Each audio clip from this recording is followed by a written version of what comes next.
Hello everyone, ready to see what happens next in our story?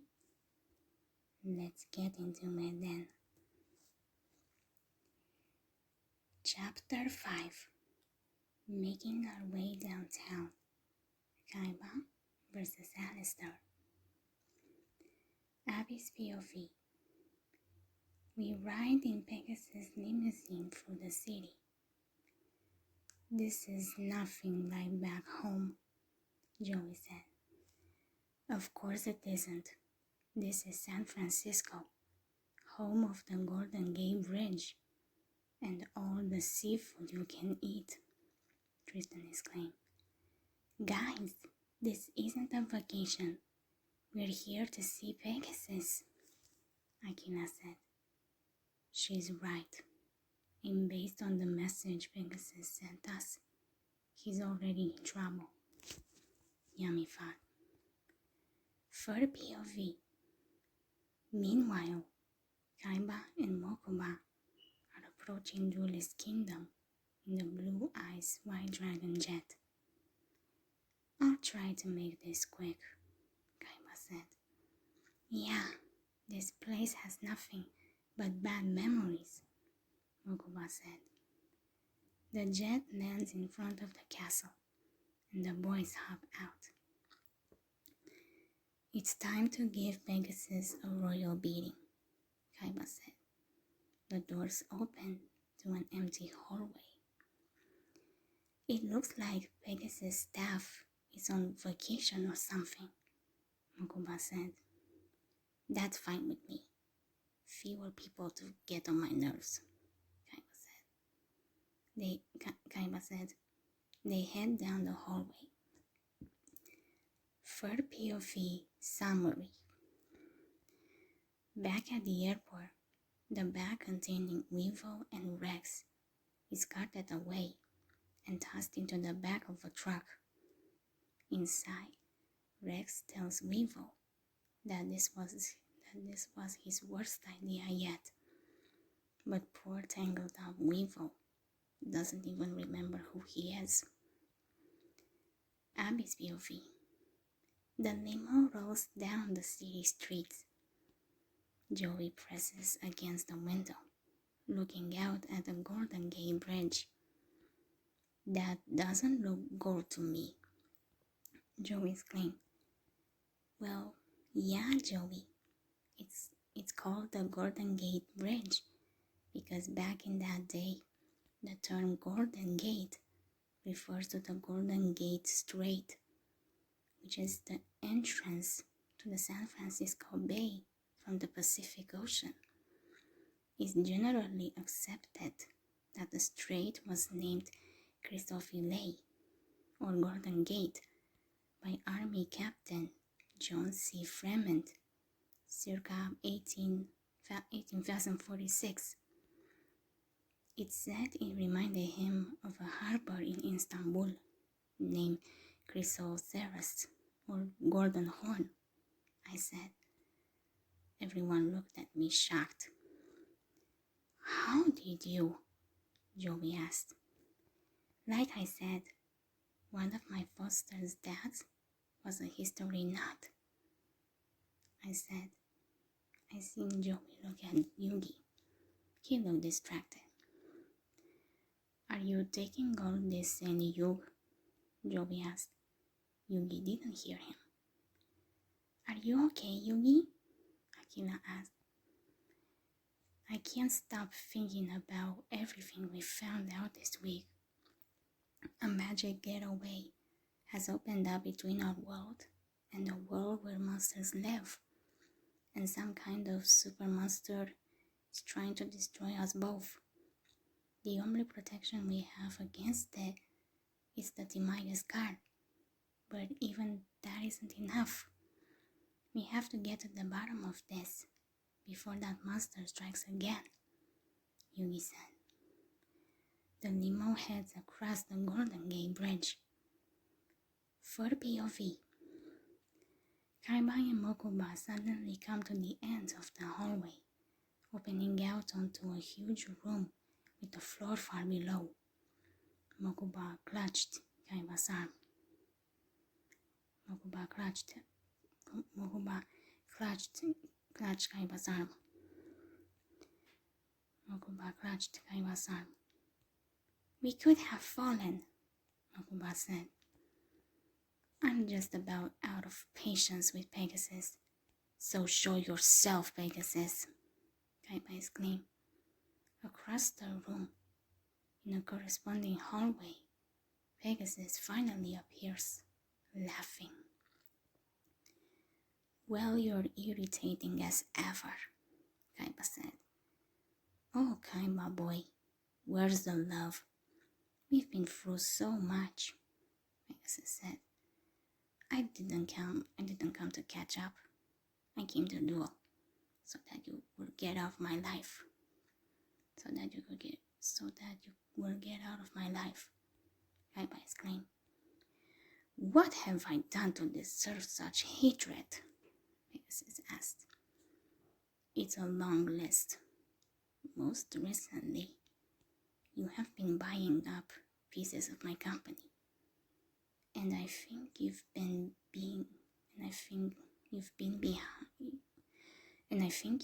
being behind this monster scare, Kaiba said. I think you're just too afraid to admit that maybe these monsters are real, Pegasus said. I don't believe in hocus pocus magic tricks, and I certainly don't believe in real monsters, Kaiba said. Then how do you explain what happened before? When I captured both your and your brother's souls with my Millennium Eye? Pegasus asked. I don't want to hear about it. That's old news, Kaiba said, holding up his dual desk. Yes, I think that it's time for the rematch of the century, Pegasus exclaimed. The dueling arena rises into place, with ramps joining the two hallways where Kaiba and Pegasus stand. Pegasus walks to his side of the duel ring. Who knew I'd get to destroy you twice in one lifetime? Pegasus exclaimed. I just want to get the duel over with, Kaiba said. My brother will take you apart, Mokuba exclaimed. I see that your brother is still your one and only fan, Pegasus said. Mokuba, stay back, Kaiba said. But Zero, Mokuba said. Mokuba, we both know what this madman is capable of, Kaiba said. Okay, Mokuba said. Mokuba goes up to the balcony to watch the duel. Zero beat Pegasus at his own game, Mokuba called out. Kaiba plugs his dual disc into the ring's controls, and the duel begins. Pegasus goes first, summoning Toon Alligator in defense mode. Then he sets one card face down. I know what you're up to, Pegasus. You're using the same monsters you played in our first duel in order to mess with my head, Kaiba said. Am I that predictable? Pegasus asked. Kaiba summons Spear Dragon and attacks Toon Alligator. Even though Toon Alligator is in defense, Pegasus still receives 300 points of damage due to Spear Dragon's effect. Then Spear Dragon switches to defense mode. Kaiba sets two cards face down and ends his turn. Third POV summary. The truck carrying Rex and Weevil's bag heads down an alley. Wriggling around inside their bag, Weevil and Rex fall out the back of the truck, spinning out of the bag into an alley. A gang of strange blonde people confront them. Third POV.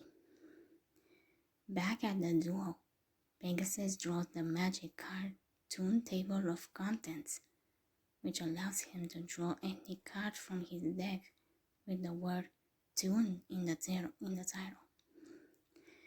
Not again, Toon World? Kaiba asked. Of all the cards I've created, Toon World is my favorite, Pegasus said. Paying 1,000 life points, he plays it. This card allows me to summon any and all of my Toon monsters to the field, Pegasus said. Then he summons Toon Masked Sorcerer. I'm worried about Pegasus's Toon World card, Mokuba said. It's time to give Pegasus a taste of his own medicine, Kaiba said. He activates his Clone Trap card, duplicating the Toon Masked Sorcerer on his own side of the field. Now if you attack, you'll destroy your own monster as well. You saved yourself for now, Pegasus said. It's Kaiba's turn. It's time to play my favorite card, Kaiba said. He sacrifices Spear Dragon and Toon Masked Sorcerer to summon the Blue Eyes White Dragon. My Toon Masked Sorcerer is safe. Toon monsters can only be destroyed by other Toons, Pegasus said. I'm aware of that, but I refuse to let the technicality. I'm aware of that, but I refuse to let a technicality stop me, Pegasus exclaimed. So Pegasus activates his trap card, Toon Mask, allowing him to trade in his sorcerer for a Toon version of Kaiba's monster. Blue Eyes Toon Dragon appears on Pegasus' side of the field. I hate when you play that card. That thing is a disgrace to the original Blue Eyes, Kaiba said. Hey, cartoons have feelings too, Pegasus exclaimed, and the Blue Eyes Toon Dragon weeps streams of tears. Then Kaiba activates the magic card, Shrink, shrinking the Blue Eyes Toon Dragon down to 15,000 attack points. He's still indestructible. All you did was make him more lovable, Pegasus said. Next, Kaiba plays a magic card. This will make the Blue Eyes attack even more fierce, Kaiba said. It's not going to work, Pegasus said. Kaiba attacks with his blue eyes, but the attack slides right off the little Toon Dragon. My magic card, Charm of Lamentation, allows me to draw one card from my deck every time my Blue Eyes attacks and fails, Kaiba said. The key to beating this washed up is somewhere in my deck, and I just have to keep drawing cards until I find it, Kaiba thought. Pegasus draws, then pays 500 life points to allow his Blue Eyes Toon Dragon to attack Kaiba directly, bringing his life points down to 22,000. But Kaiba activates his trap card, Negate Attack, which stops the Toon Dragon's attack. Then Pegasus plays the magic card, Toon Rollback, rewinding their duel. The Toon Rollback card won't allow the Toon Dragon to attack twice in one turn, Kaiba said. That's not what I plan to do, Pegasus said. He sacrifices the Blue Eyes Toon Dragon to summon Toon Dark Magician Go, and she attacks Kaiba directly, taking him down to 2,000 life points. Kaiba attacks Toon Dark Magician Go with his blue eyes, but she captures the attack in her hat, where it explodes harmlessly. The failed attack allows Kaiba to draw a card with Charm of Lamentation's effect, and he smiles at his new card. You're a joke, just as outdated as your strategies. Your Toon monsters are only destructible as long as the Toon World card is on the field, Kaiba said. Kaiba plays the magic card, a Wing Beat of Giant Dragon. returning his blue eyes to his hand and destroying all magic and trap cards on Pegasus' side of the field. Toon World is destroyed, along with Toon Dark Magician Go. I never doubt my brother for a second, Mokuba said. Kaiba finishes his turn by summoning Versago the Destroyer in defense. It's Pegasus' move, but Pegasus stands silent on his side of the ring, staring down at his hands. If you don't take your move, you'll forfeit the duel. I mean, I'd quit too if my strategy was as lame as yours. You're using the exact same tactics as the first time we duel. I want to know what the deal is. You're a lot of things, Pegasus, but predictable isn't one of them, Kaiba said. Pegasus finally raises his head. I just haven't been myself lately. In fact, I mean that quite literally, Pegasus exclaimed. His voice changes, and he rips off his mask and costume to reveal that he's actually one of the 3 motorcyclists. Who are you? Kaiba exclaimed. My name is Alistair, Alistair said as he activates his dark duel disc. Now, Kaiba boy, let's duel, Alistair said. Alistair draws and plays the seal of Orichalcos, causing the field to be encircled by the seal. Now we're trapped inside the seal until the duel is over, and the loser's soul will be locked away for all eternity, Alistair exclaimed. Chapter 6. Making Our Way Downtown. Kaiba vs. Alistair, Part 2. Third POV. Kaiba and Alistair are locked inside the seal of Orichalcos. Soon, you'll be losing your soul, but it won't be the first time, Alistair said. Mokuba tried to run to his brother, but smashed into the seal and falls to the ground. Mokuba, Kaiba said. Mokuba gets up and started pounding on the invisible barrier. Let my brother out! You have no idea who you're messing with, Mokuba said. I know exactly who I'm messing with. A greedy little punk who's just as pathetic as his old man, Alistair said.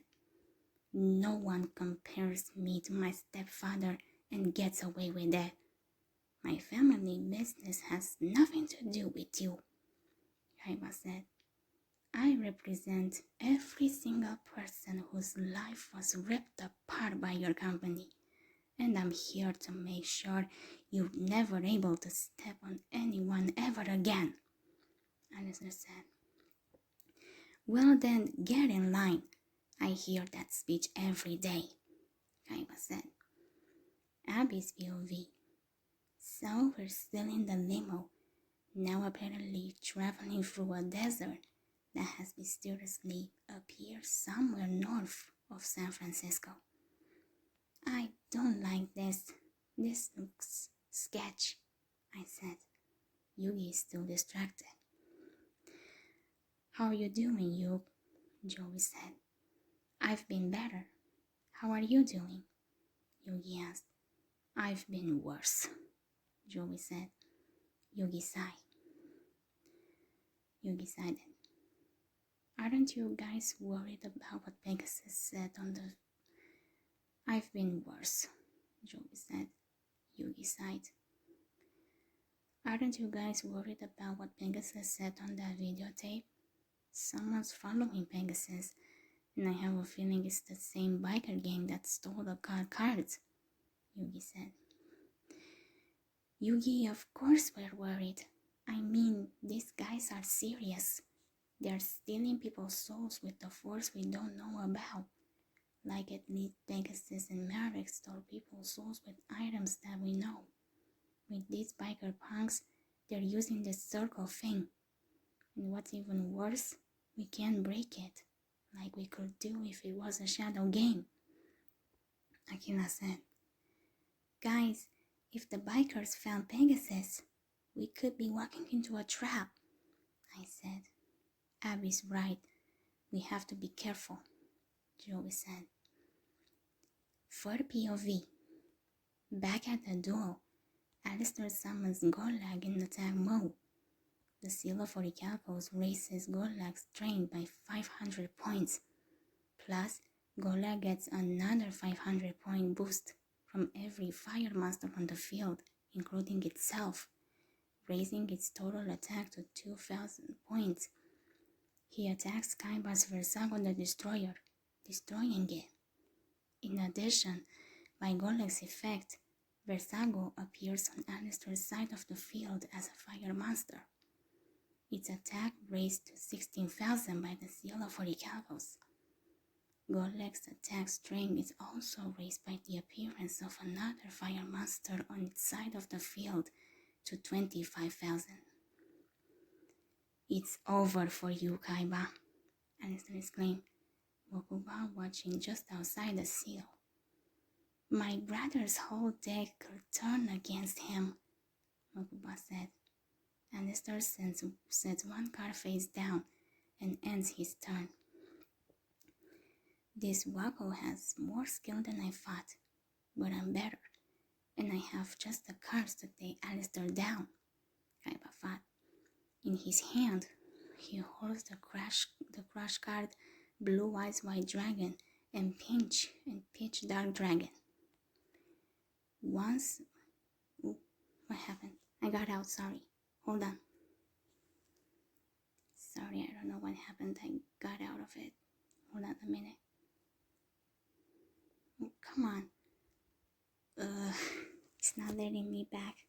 Hold on. I think I'll have to go back there. I don't know what's happening, guys. I think it's not letting me. Come on, what's going on? Oof. What's going on with it now? Ugh. Wait a minute. What's going on? What is not letting me? I really don't know what's going on in here. Oh, come on. Oh, there we go. We're back. Sorry, I don't know I don't know what was wrong. Sorry. I'll just go back to where I was. Really don't know what happened, but for some reason it just got me out of the app. Don't know why, but now I'm back and I'll just go back to where I was. Let me see. Let me see, where was I? I think I was here. Once my virus wipes out Alistair's Gorlag, every monster it stole from him will be gone. Then Alistair's life points will be wide open. Kaiba thought. Kaiba draws. It's showtime, Kaiba thought. First, he summons Pitch Dark Dragon in defense. Then he sets one card face down. Kaiba, look. I know that face down card is the crush card. I had my eye on you for a long time, and I know every pathetic detail of your life, including your obvious dual monster strategies, Alistair said. Kaiba smiled. I had no idea you were such a big fan of mine. If you wanted my autograph, all you had to do was ask, Kaiba exclaimed. You make me sick, Alistair exclaimed. I want to know what I did, Kaiba said. You ruined my life, Alistair said. Alistair shows Kaiba a broken toy. This is all I have. It used to be my brother's, but I'll never see him again. Your father took my brother away from me, Alistair said. Kaiba and Mokuba stare in shock as Alistair tells his story. It was 7 years ago today. The tanks came back, but this time it was worse than before. The enemy wouldn't give up. For POV summary. Flashbacks show young Alistair grabbing his little brother Mikey to shove him out of the way of falling rubble. Mikey clutches his toy, saying that soon the real Dyna dude is going to show up and beat up all the bad guys. Alistair tells his little brother it's not safe there anymore and they have to leave. Mikey is reluctant, but Alistair says to trust him. The two boys run through the war-torn streets looking for a safe place to stay. They end up in a refuge camp where Alistair sits looking at the picture of his mother in the locket he wears around his neck. Mikey asks where Mom is, and Alistair tells him she's gone, captured. But he promises that won't happen to Mikey, and soon they'll find their mom. He puts the locket around Mikey's neck. Just then, an explosion shakes the camp. The tanks are back. Alistair grabs his brother and they begin to run. An explosion knocks him down, separating the boys. Alistair hears Mikey call for help, but when he turns, Mikey is gone. Alistair sees Mikey's toy lying burned and broken on the ground. As the tanks roll away, Alistair cries out that they took him. Crying, he holds the toy and screams for his brother. Third POV. Soon after Mikey was taken, I found out who was really responsible, Alistair said. Third POV summary. At the edge of the camp, he sees Kozaburo Kaiba being greeted by soldiers who tell him they couldn't have done it without him. Then Kozaburo flies away in his Kaiba Corp helicopter. Alistair says he would have done anything to get Mikey back. Young Alistair hears a voice saying he can help him. It's Darts, who tells him that if he does as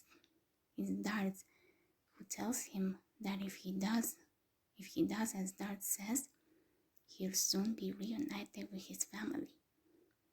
Darts says he wants to see justice served by helping Alistair destroy the man whose tanks the enemy used to capture his brother. Third POV.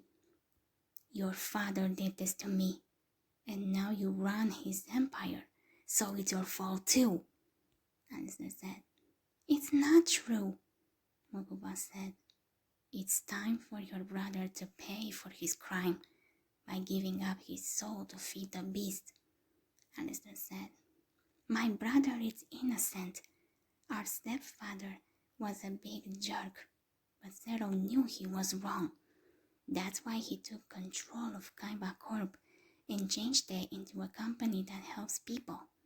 What happened to you is not our fault, Mokuba exclaimed. Alistair won't listen. Me and my brother grew up without a family too, Mokuba said. Imagine what it would be like if you didn't have your brother either, Alistair said. I can't, Mokuba said. Mokuba, don't listen to him, Kaiba said. I was only trying to help, Mokuba said. Alistair laughs at the little spat. Don't worry, Mokuba. Your brother won't push you around anymore once I take away his soul. Everything you and Mokuba have was paid for by Kaiba Corp, and that same money took my brother away. It's time to pay me back with your soul, Alistair said. My stepfather was a snake, and what he did to your family was wrong. Then again, I don't care for the way you got me here by threatening to put me out of business. So why don't we continue the duel, and if you're lucky enough to win, maybe I'll help you out. Kaiba said. You will help me, Alistair said. Then he activates his trap card, Royal Degree, negating all trap cards on the field except itself. I need my crush card to win, Kaiba thought. He ends his turn. Alistair attacks Peach Dark Dragon with Golak, then direct attacks with Versago the Destroyer, reducing Kaiba's life points to 400. Now Peach Dark Dragon appears on Alistair's side of the field. Its attack raised to 14,000 by the seal of Orichalcos. I know I have to summon a strong monster to stop Alistair, but I have nothing to sacrifice. Only one card can help, but I need to draw it now, Kaiba thought. Kaiba draws and smiles. He plays the magic card, Card of Demise, allowing him to draw 3 cards. He plays White Dragon Ritual, sacrificing his Blue Eyes White Dragon from his hand to summon Paladin of White Dragon. Then he plays Master Reborn to bring back the Blue Eyes White Dragon. He attacks Peach Dark Dragon with Paladin of White Dragon. Now that one of Alistair's fire monsters has been destroyed, Golak loses 500 attack points, bringing it down to 25,000. So Kaiba can destroy it with the Blue Eyes White Dragon. Alistair is down to 12,000 life points, but Kaiba's not through yet. Using Paladin of White Dragon's effect, he sacrifices it to summon another Blue Eyes White Dragon to the field. The worst is yet to come, Kaiba exclaimed. Alistair draws. You are so predictable, Alistair said. He plays Pot of Greed, drawing 2 cards, then plays the magic card, Itonic's Flame, destroying both of Kaiba's Blue Eyes White Dragons. Itonic's Flame destroys every monster on the field that isn't a fire monster, and allows Alistair to bring Golak back to the field in attack mode. Then Alistair activates Fire Web, which revives Kaiba's 2 Blue Eyes White Dragons on his side of the field as fire monsters. Those dragons are mine, Kaiba exclaimed. Soon, I use your favorite monsters to take you down. It's the perfect revenge, Alistair said. Both Blue Eyes White Dragons increased to 35,000 attack points, while Golak's attack rises to 3,000, with 2 more fire monsters on the field. You're facing 3 monsters with a total of 10,000 attack points, but fortunately for you, I can't attack this turn.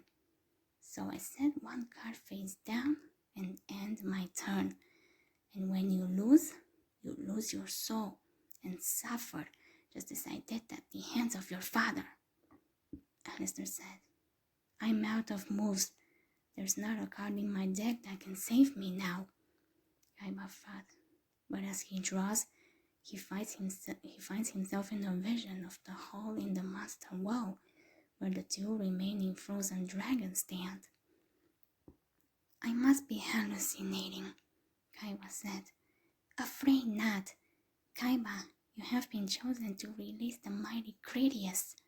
All we have to do is remove the sword, a voice said. It was Ice Princess. What the heck? This is a dream, Kaiba said. Just do it, Ice Princess said. All right, Kaiba said. Kaiba takes hold of the hilt of the sword embedded in the dragon's throat and pulls it free. The ice cracks and the dragon is released. Now join forces with the dragon, Ice Princess said, and he touches it. At this point, I'm willing to do anything to shut you up, Kaiba exclaimed. Well then, Ice Princess said. The touch produces a burst of light. Abyss POV. Yugi noticed his own Eye of Demise card glowing in response. Is that supposed to happen? I asked. I don't know, Abby, Yugi said.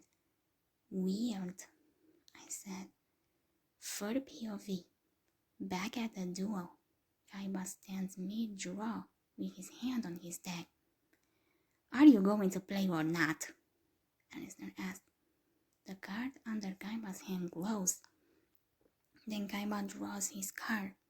Astonished, he sees that he's drawn a card he never put in his deck.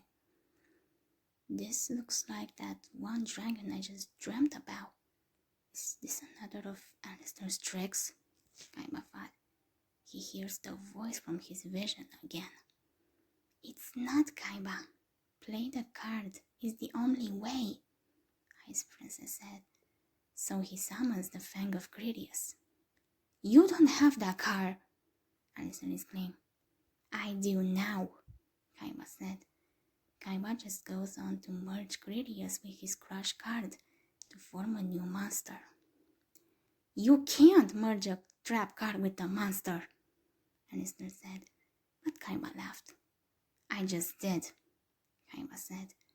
The Doom Virus Dragon appears on the field with an attack of 19,000.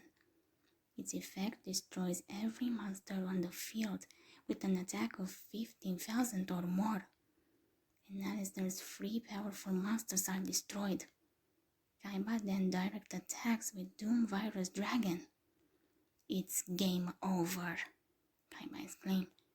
But Alistair activates his set magic card, Contagion of Madness, inflicting 950 points of damage to Kaiba, so that both of their life points reach 0 at the same time. The duel ends in a draw, and the seal of Orichalcos disperses, flinging Kaiba back on Mokuba as Alistair disappears and the duel ring reappears. This isn't over. I'll be back, and you'll pay for what your father did to me, Alistair exclaimed. Kaiba stands up, staring at the card of Critias in his hand. Abby's POV. Meanwhile, the limo continues through the desert, stopping at an abandoned gas station. Why are we stopping here? Akina asked. The limo driver gets out and walks away. I don't like this, I said.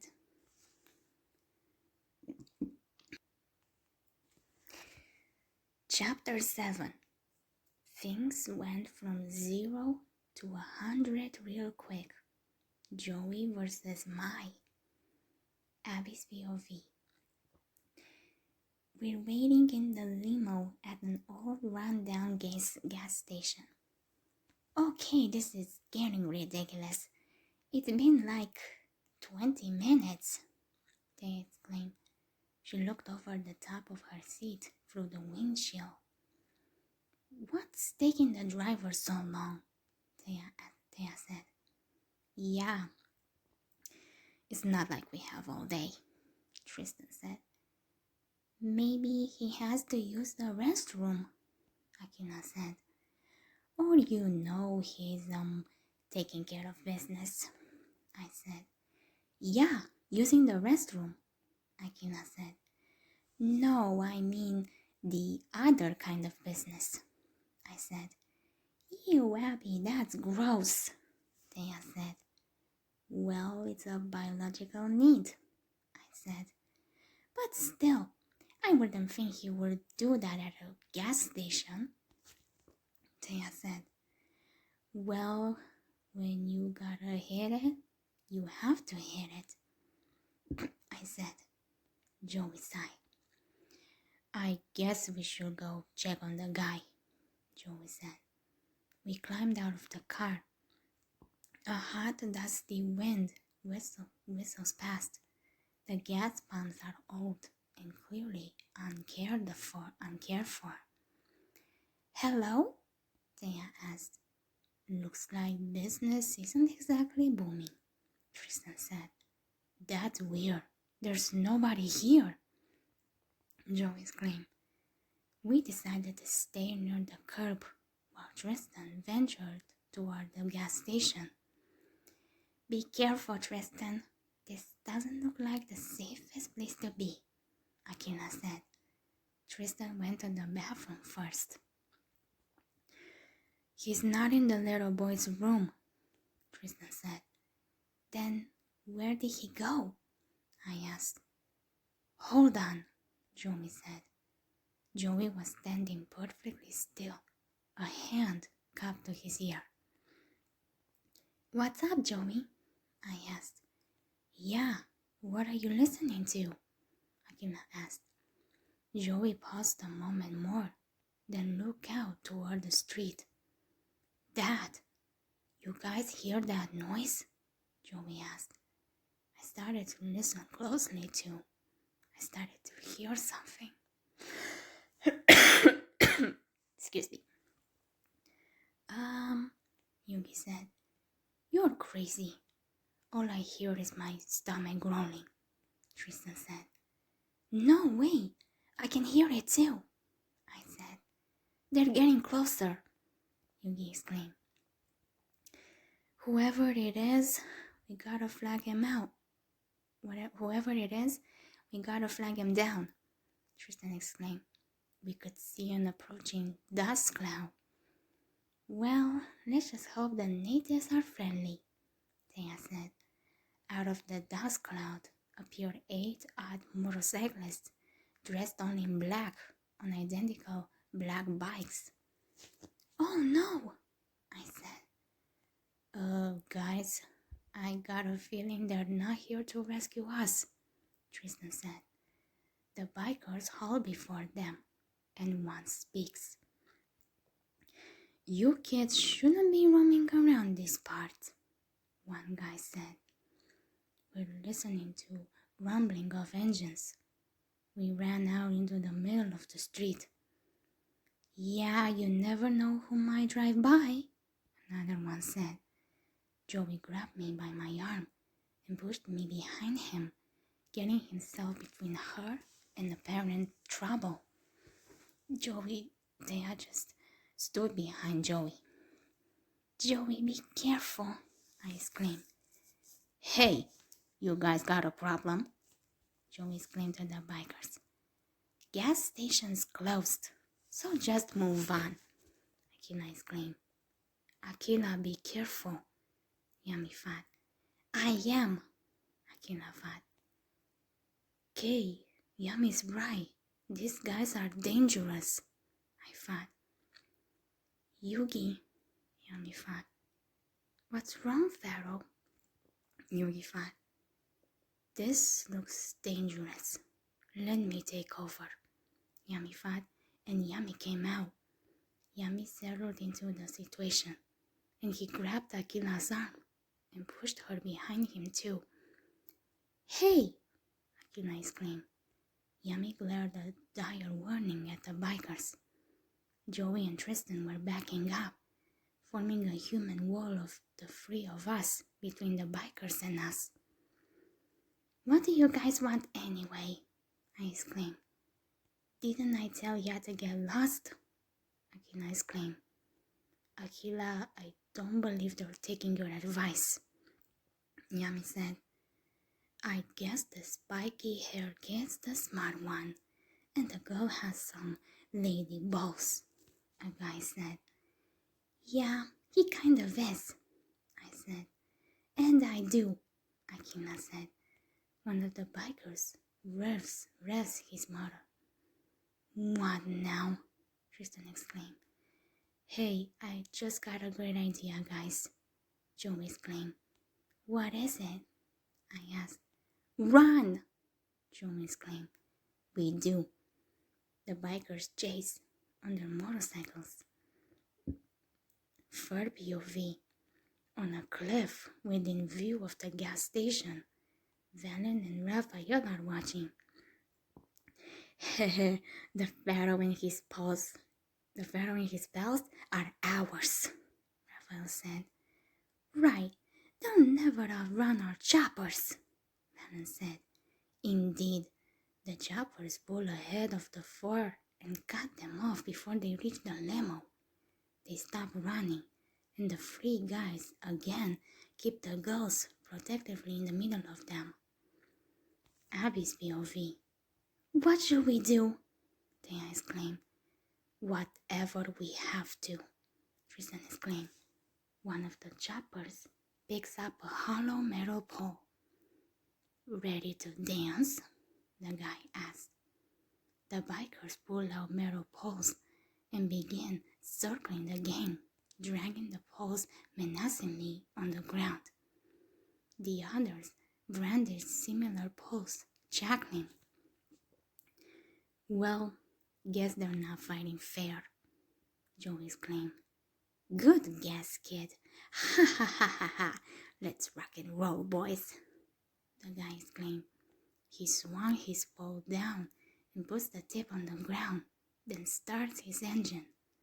The pole trails on the ground, throwing up sparks. The others follow suit in a kind of dance around the fort, dragging their poles and laughing.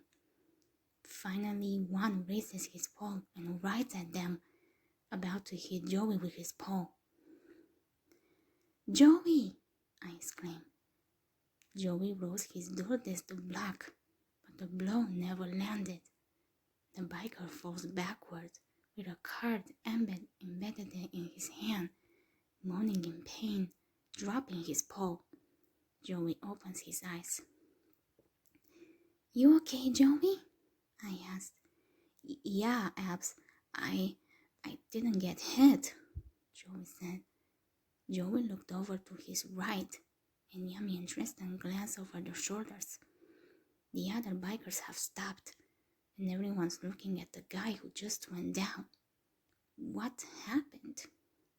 "What just happened?" the guy exclaimed. "Don't look at me," the guy who got hit said. "Wait a sec. Who's that?" another exclaimed.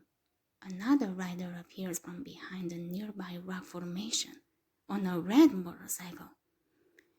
She savagely throws 2 more cards into 2 more bikers' hands and writes down 2 more.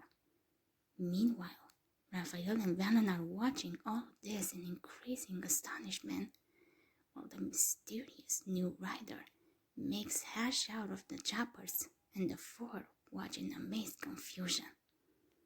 "What's going on?" Tia exclaimed while covering her eyes. "Let's ask questions later," Tristan exclaimed. He grabbed her arm and tossed her away. Yami followed while grabbed Akila's hand. I followed too. Joey hesitated. "Yeah," Joey said. I seen him started to run, then noticed something. "Huh?" Joey exclaimed. "Joey, hurry up!" I exclaimed. Joey's POV. I knelt next to one of the fallen bikers and picked up the car that fell at him. I gazed at the car for a long moment before the biker on the red motorcycle zooms by and whisked it out of my hand. "I'll take that," the biker said. Then she rode away, glimpsed the card. "Harpy lady," I said. "Thanks, hon," the biker said. I stood there and stared after her. Could it be? I thought. "Huh?" I asked for a moment. "Huh?" I asked. For a moment I can see through the glare on her visor, and I recognized her. "It's Mai!" I exclaimed. One of the remaining bikers came at her, swinging a chain. She holds the dual desk on her arm, and the chain wrapped around it. She turned around and rode the other way, dragging the guy with the chain along with her. "Going my way?" Mai asked. The guy couldn't keep up. He lost his balance and fell over. I dodged him as he went flying. His motorcycle, on the other hand, skidded into one of the old gas pumps and burst into flames. "That's not good," I exclaimed. I turned and ran to the other 4 that were already in the limo, and Abby was holding the door for me. Abby's POV. Hurry up, dumbass! I exclaimed. Joey leapt into the passenger side. Joey leaped into the passenger seat and we burned rubber. Hang on, Tristan exclaimed. Joey's POV. The fire spread, and just as we drove clear, the gas station exploded. The whole thing is a mass of fire, smoke, and debris. I stuck my head out the window, and I stared back at the fire. Oh no, I thought. Abby's POV. Then the red motorcycle and its rider emerged from the smoke, and she rode away. Looks like the biker's okay, I said.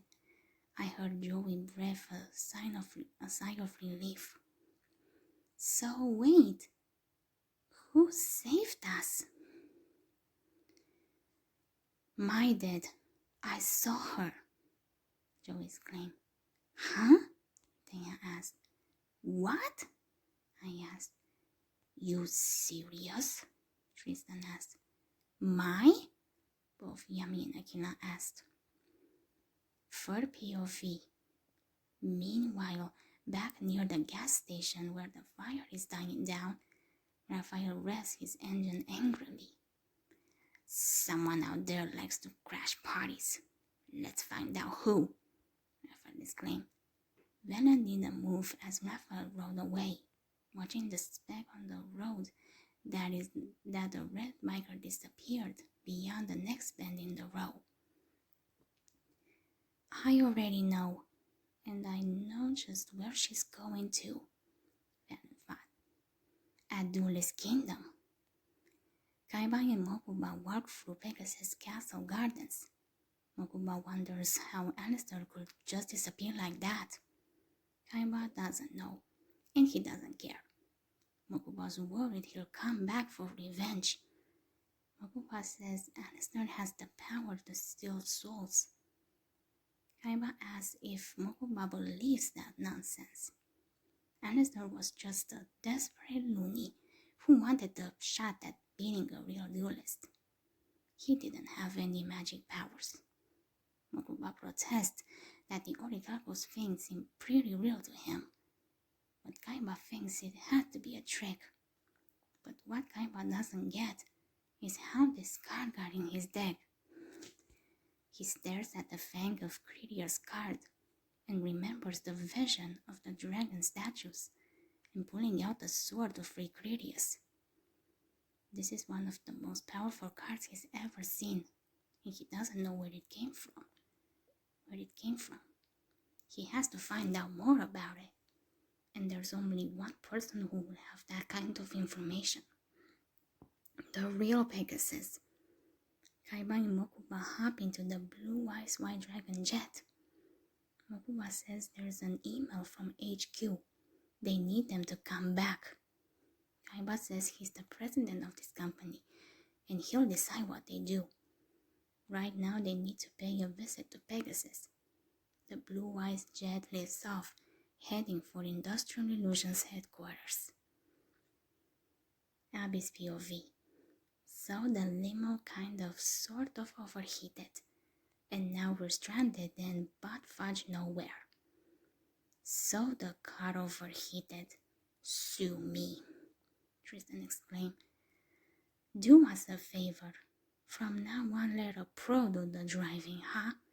That way we won't get left high and dry in the desert next time, Joey exclaimed. Hey, if you haven't taken your sweet time getting in, I wouldn't have to drive so fast, and the car would be just fine. And the car would have been fine, Tristan exclaimed. Joey put it down his bag and stopped walking. Oh no, I said. So it's my fault we're walking? Joey exclaimed. I'm glad you agree, Weller, Tristan exclaimed. Okay, guys, calm down. It's no one's fault. And if it's someone's fault now's not the time to fight, I said. their nose-to-nose growling. Yummy, help me out here, I said as I was trying to break them up. Abby's right, you two. This is not the time to be fighting one another, Yummy said. Exactly. What we need now is a plan, Akina said. Agreed. The first thing we need to do is locate Pegasus, Yummy said. Yummy, I can bet whoever's after Pegasus knows we're here, and I bet they got to him first, Akina said. Joe and Tristan stopped glaring at each other to listen. I sighed a breath of relief. So we have to be really careful, Akina said. Yeah, good call, Tristan said. So that means no fighting, you two, I said. Yes, Mom, Joey said sarcastically. I roll my eyes and smile. Now phase 2. How do we get there without a car? Yummy asked. What's that? Tanya asked. There was another engine. Hope it's not more bikers, Joey said. It's a truck, I said. We need to flag it down, Joey said. But how? Tristan asked. Well, I got an idea, I said, and looked at Akila. What? Akila asked. I think everyone got the message, and everyone was looking at Akila. Oh no, I'm going to hitchhike again, aren't I? Akila asked. We all nodded our heads. Oh no, Akila said. Akila's POV. Akila's POV. I saw the car getting closer. Come, Kay, stick that thumb out, Abby exclaimed. How's this, Abby? I asked and stuck out my middle finger. Well then, Abby said. I smiled and stuck out my thumb instead. I winked at the guy when I saw his face. His eyes turned to hearts. He slammed the brakes. Hi, the guy said. Why, hello, cutie, I said and flirted. Hi, pretty lady, the guy said dumbly. Hey, honey, do you mind if me and my friends hitch a ride? They're all hot too. We can, you know, I said and winked. Okay, the guy said. I smiled. All right, guys, he said yeah, I exclaimed. Hello, Joey said. He opened his eyes.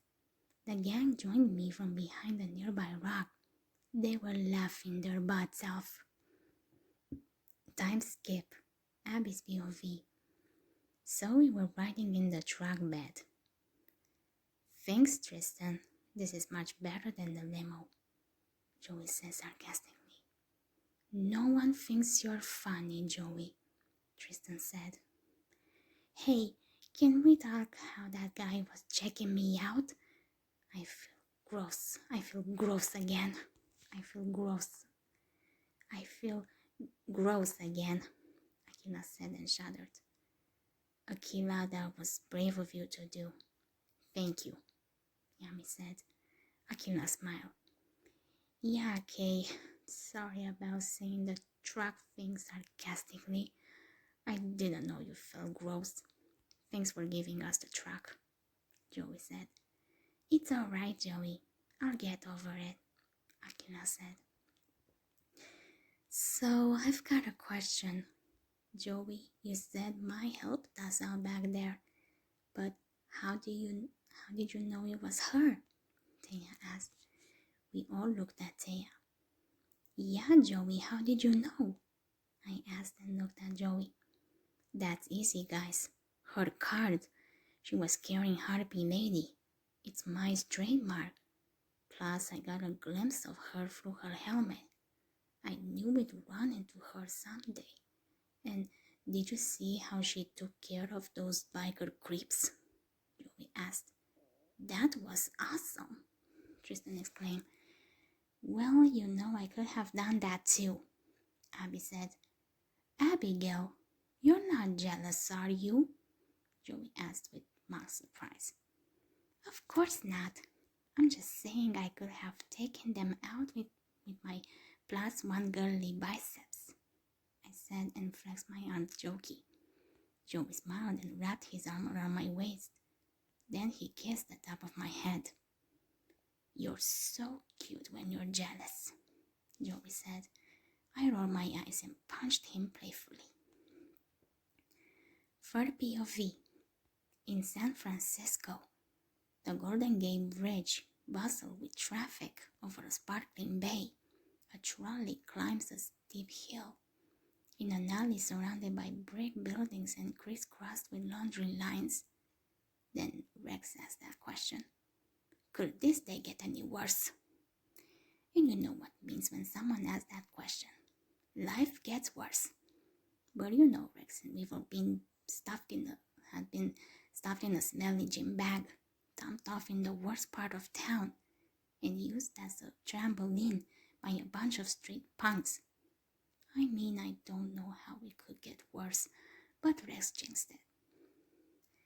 Weaver was trying to be optimistic by saying things can't get any worse. And guess what? A guy came around and robbed Weevil. So now they're running after the pickpocket, who by now has a huge lead of them, not to mention longer legs. Just then a six-sided die flies through the air and strikes the pickpocket right in the temple. He drops the wallet, momentarily stunned, then goes to pick it back up. The thief, caught between Weevil and Rex and the newcomer who threw the die, runs for it. Just then a six-sided dice flies through the air and strikes the pickpocket right in the temple. He drops the wallet, momentarily stunned, then goes to pick it back up. The thief, caught between Weevil and Rex and the newcomer who threw the dice, runs for it. The latter picks up Weevil's wallet and reclaims his dice from the ground. Weevil and Rex stop short and look at the person who rescued Weevil's wallet. It's Duke Devlin. Later on, Duke is driving on the highway out of San Francisco with Weevil and Rex in the back seat. So Duke said, oof. Sorry guys, I got scared. Sorry. I'll continue. Sorry about that loud noise. So Duke's asking if they knew Yugi. Weevil was like his friends. Duke gave them a look. He asked if they're his friends. Rick was like, hell no. So Weevil pushed him aside. Weevil was kissing Yugi's butt big time and acting 100% fake. Weevil pulled Rex aside and said, act fake too. Duke heard that the God cards got stolen. Weevil said it was true and a bunch of hooligans took them. Rex told Duke that they flew to San Francisco to try to help our bestest friend Yugi. Weevil said that Pegasus might know some stuff. Duke looks amused. It's possible he sees through them, but he play along for now. So they all head to Industrial Illusions headquarters. They drive off down the freeway. Abby's POV. So we reached Industrial Illusions headquarters. We're standing in the lobby, which is completely empty except for us. The color scheme is pale turquoise green, trimmed with gold. A second-story walkway looked down on the main floor on three edges. In the center of the far wall on the second story is the Industrial Illusions logo, a capital I with a subscript 2. The chandelier is an abstract work of art, like a golden snowflake, with small lights on the tips.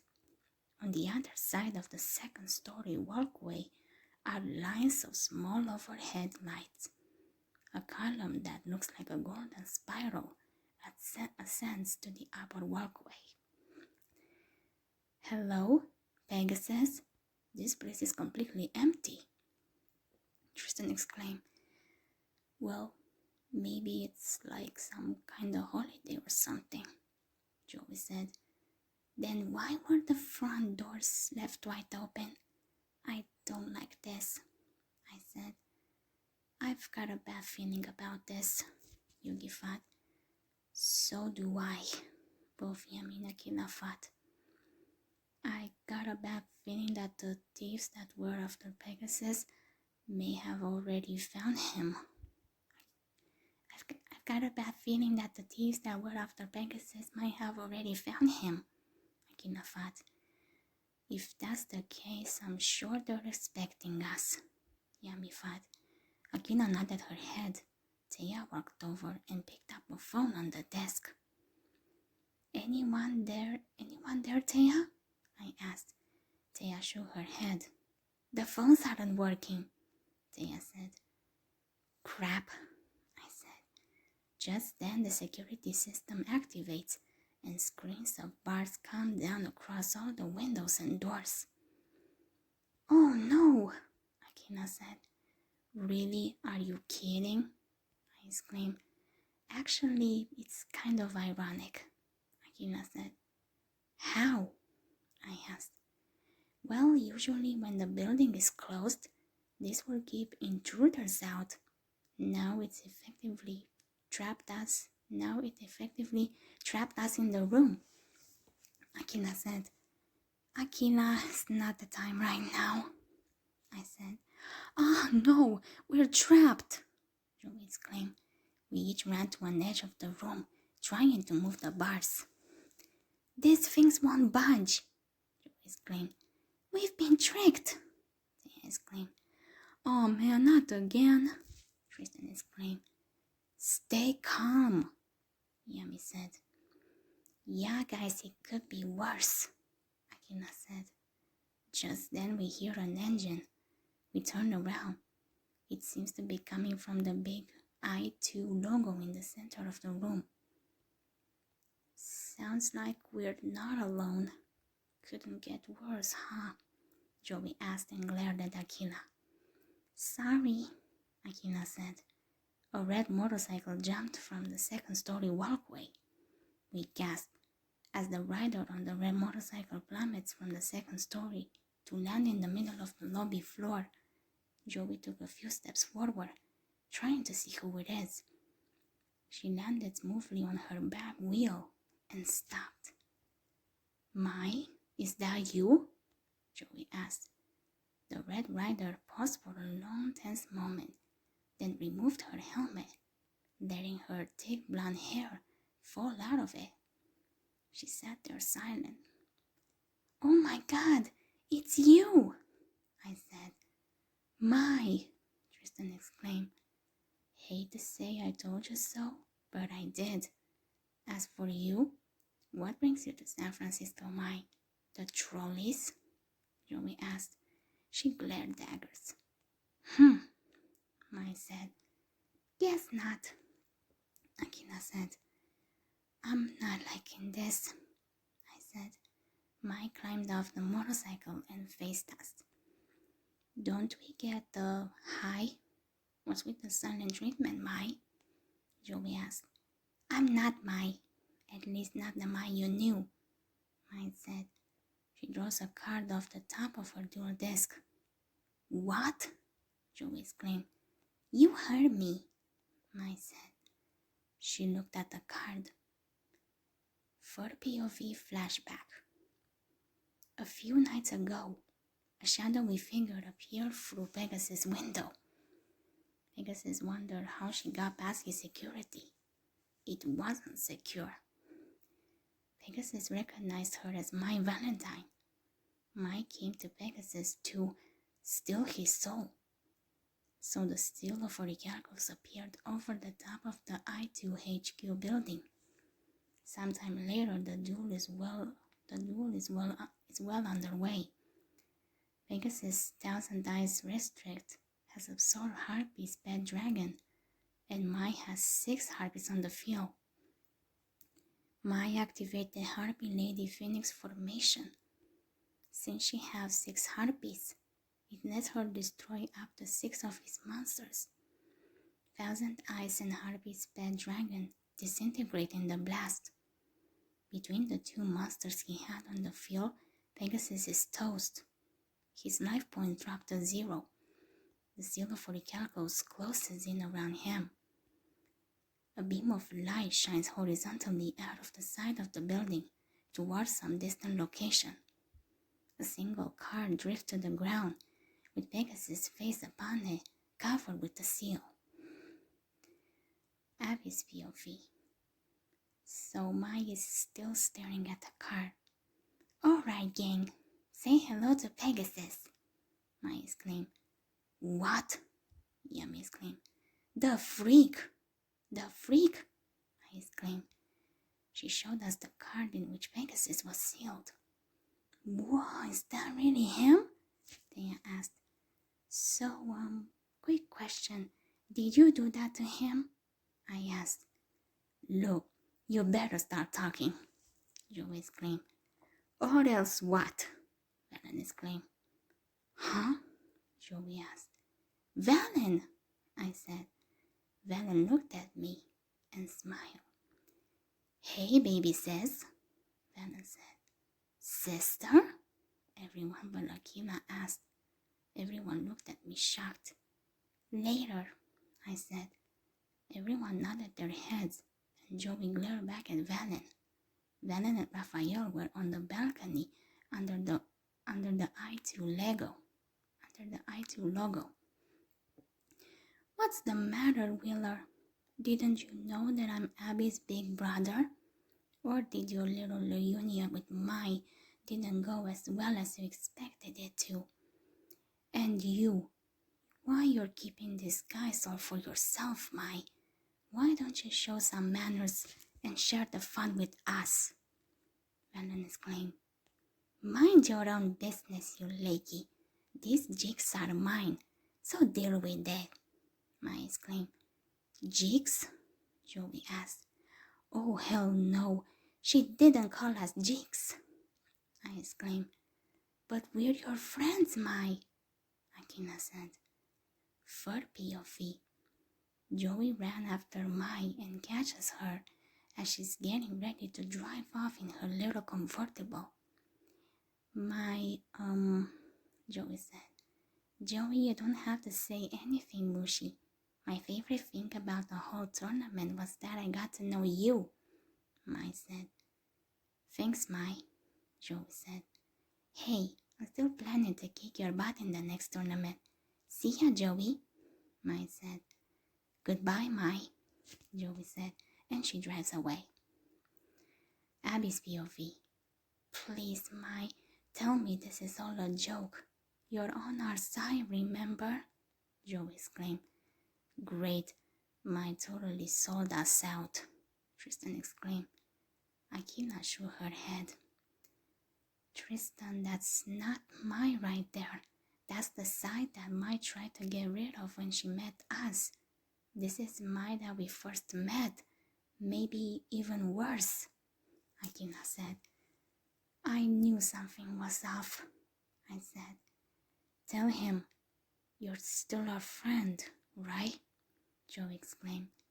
"Time to explain yourself," Yami said. "I was never a part of your little playgroup, and now I'm going to break you apart one by one," Mai said, and activated her dual disc. "And Weller, I'm starting with you," Mai exclaimed. "Fine," Joey said. "Joey," I said. "Don't worry, Abs. I'll be fine," Joey said. "It's payback time, and it all starts now. And to think I was once pathetic enough to call you my friend. But now I know the truth. You were holding me back from achieving true power. So say hello to my real friend, the Seal of Orichalcos. This card's done more for me than you losers ever could," Mai exclaimed. "Oh no, Joey! Oh no, Joey!" I exclaimed. The air began to ripple as she held the card aloft, then sticks it in the field spell slot on her dual disc. A column of wind appears around her, shining brighter and brighter, then spirals suddenly outward to encompass us. Joey! I exclaim. No, not this, Yami exclaimed. Crap, Akina exclaimed. Ah! Joey exclaimed. Suddenly, Joe is no longer in the wind. When he stopped thinking and looked, he's trapped inside the boundaries of the seal. The archaic characters around the border blaze from the floor as if it has been carved open to reveal something shining underneath. Mai chuckled menacingly as Joey looks around. If you're scared now, just wait till you lose, Mai exclaimed. Wake up, Mai. This thing's nothing but bad news. It's messing up your head big time, Joey exclaimed. The fog of dark evil magic shimmering around her is practically tangible. Don't you remember everything we've been through together? Just ditch that freaky card and things can be the way they used to be. Mai? Joey asked. She meets his eyes and laughs. The seal is now glowing on her forehead. Mai, Joey said. It's exactly as I feared. The Orichalcos controls her. This duel must end, Yami said. Otherwise she's gonna do the same thing to Joey that she did to Pegasus, Akina said. No, she won't, 'cause he'll will. No, she won't, 'cause he'll win, I said. I hope, I thought. Mai, let's talk. There's gonna be another way to settle this, Joey exclaimed. Sorry, Han. I play Harpy Lady, Mai exclaimed. Harpy Lady appeared with a shriek. Her eyes are glowing red, and the seal burns on her forehead. Her attack points rise to 18,000. The seal below lights Mai's face from beneath, casting randomly disturbing shadows. As long as my magic card is in play, every one of my monsters falls under his control, giving them 500 extra attack points, Mai exclaimed. At this point, Joey is on the verge of tears. Joey, I thought. Come on, Mai. Someone's gonna get hurt, Joey exclaimed. Yeah, that's the point. Whoever loses the duel loses their soul, Mai exclaimed. No, I can't. I won't. Look, Mai, I'm not gonna lose you again. We gotta stop this duel now, Joey exclaimed. Joey, please don't do anything stupid. I don't want to lose you, I thought. Hold on, let me see where I'm now. Let me see a little. Oh my god, what's wrong? Okay. Let me see. Okay, I'm at 8. Just wanted to be sure. Chapter 8. She's a strong, independent woman. She don't need no man. Joey versus Mai, Part 2. She's a strong, independent woman. She don't need no man. Joey versus Mai, Part 2. Abby's POV. Joey and Mai face each other within the seal of Orichalcos. So what are you waiting for? Mai asked. I'm waiting for you to come to your senses, Joey exclaimed. I can't believe it. How could Mai side with the enemy? Tristan asked. It's all because of that Orichalcos thing, Thea said. And now one of them will lose their soul, Yami said. Thanks, Yami. That's what I want to hear, I said sarcastically. Sorry, Abby, Yami said. I took a breath. It's okay, Yami, I said. Mai, you can't do this. You're putting your own life in danger, Thea said. Thea, I don't think she cares at this point. I said, we gotta do something. We gotta do something. Yugi thought. The puzzle is powerless against the seal. Yami said. I seen Valen lean down from the balcony. Pharaoh, quit mumbling to yourself down there. Nothing can break the seal of Orichalcos. Once it appears, it doesn't disappear until the soul's been captured, Valen said. And as soon as the girl takes Weller's soul, I'm taking yours, Raphael said. Get back in your cage, monkey boy. Once I'm through with Weller, Yugi belongs to me. Mai said. Okay, wait. Mai, I can see why you want Joey. He was a dick towards you, and the noise is not out of you. But why do you want to take Yugi's soul? I mean, come on now. Yugi doesn't hurt anyone. He's that person you come to if you need help, I said. Because the master wants him, Mai said. Then Raphael can take him, I said. No, Yugi's mine. It's his fault too that my life went downhill, Mai exclaimed. Oh great, another Kaiba, I thought. For POV, Raphael tells Valen he never liked Mai. Any more lip from Mai and she's next. But Valen says to give her a break. She's still new at this. And besides, she's kind of cute when she gets mad. Abby's POV. When are you going to make a move? Mai asked. I'm not going to duel against you, Mai, Joey exclaimed. Why? Are you afraid you're going to lose like you did in Battle City? Mai asked. You bitch. Joey only lost because he was trying to save your ass from the Shadow Realm, I exclaimed. Everyone looked at me with shock. Sorry, but you guys know it was true. Joey lost that four-way duel so he could face Melvin. If he didn't lose on purpose, Kaiba or Yugi would have faced him, I said. Abby, let me handle this, okay? Joey asked. I nodded my head. He then faced his attention back to Mai. So did everyone else. Mai, I'm afraid that I'm going to win. And if you do, you lose your soul, Joe exclaimed. I have no soul, Mai said. Damn, that's some deep shit, Akina said. The Mai you knew, it's gone, Mai said. What do you mean, Mai? I asked. I traded in my soul for power.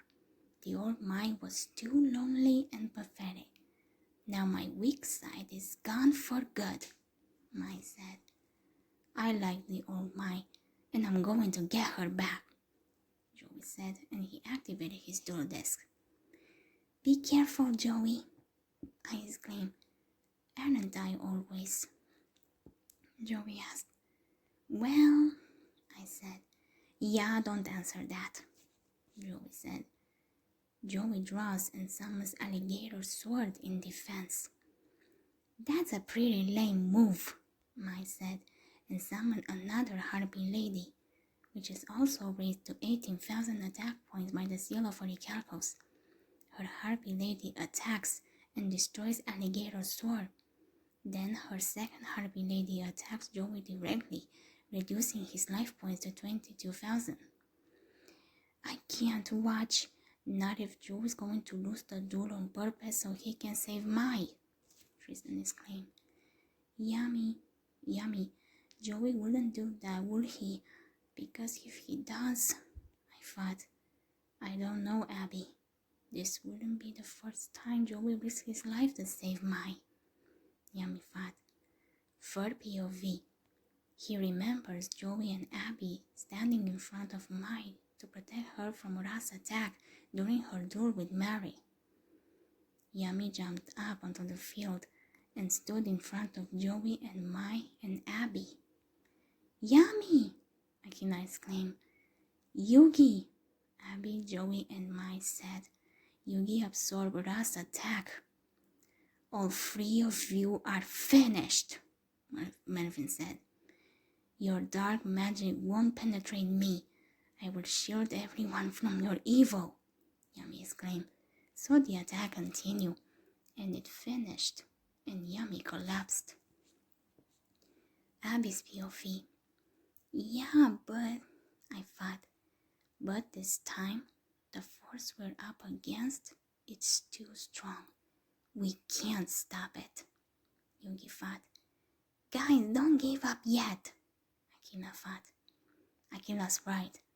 We may have something that's capable of defeating this evil power. Yummy thought. The Eye of Demise, Yugi thought. Yummy nodded his head. I'm just not sure how to use it to save Joey, Yummy thought. Third POV. Raphael thinks if the Pharaoh thinks he can use his new dragon to get his friend out of this, he'd better think again. Abby's POV. I knew you'd be easy to beat, but I didn't think it would be this easy, Mai said and set a card face down. Third POV.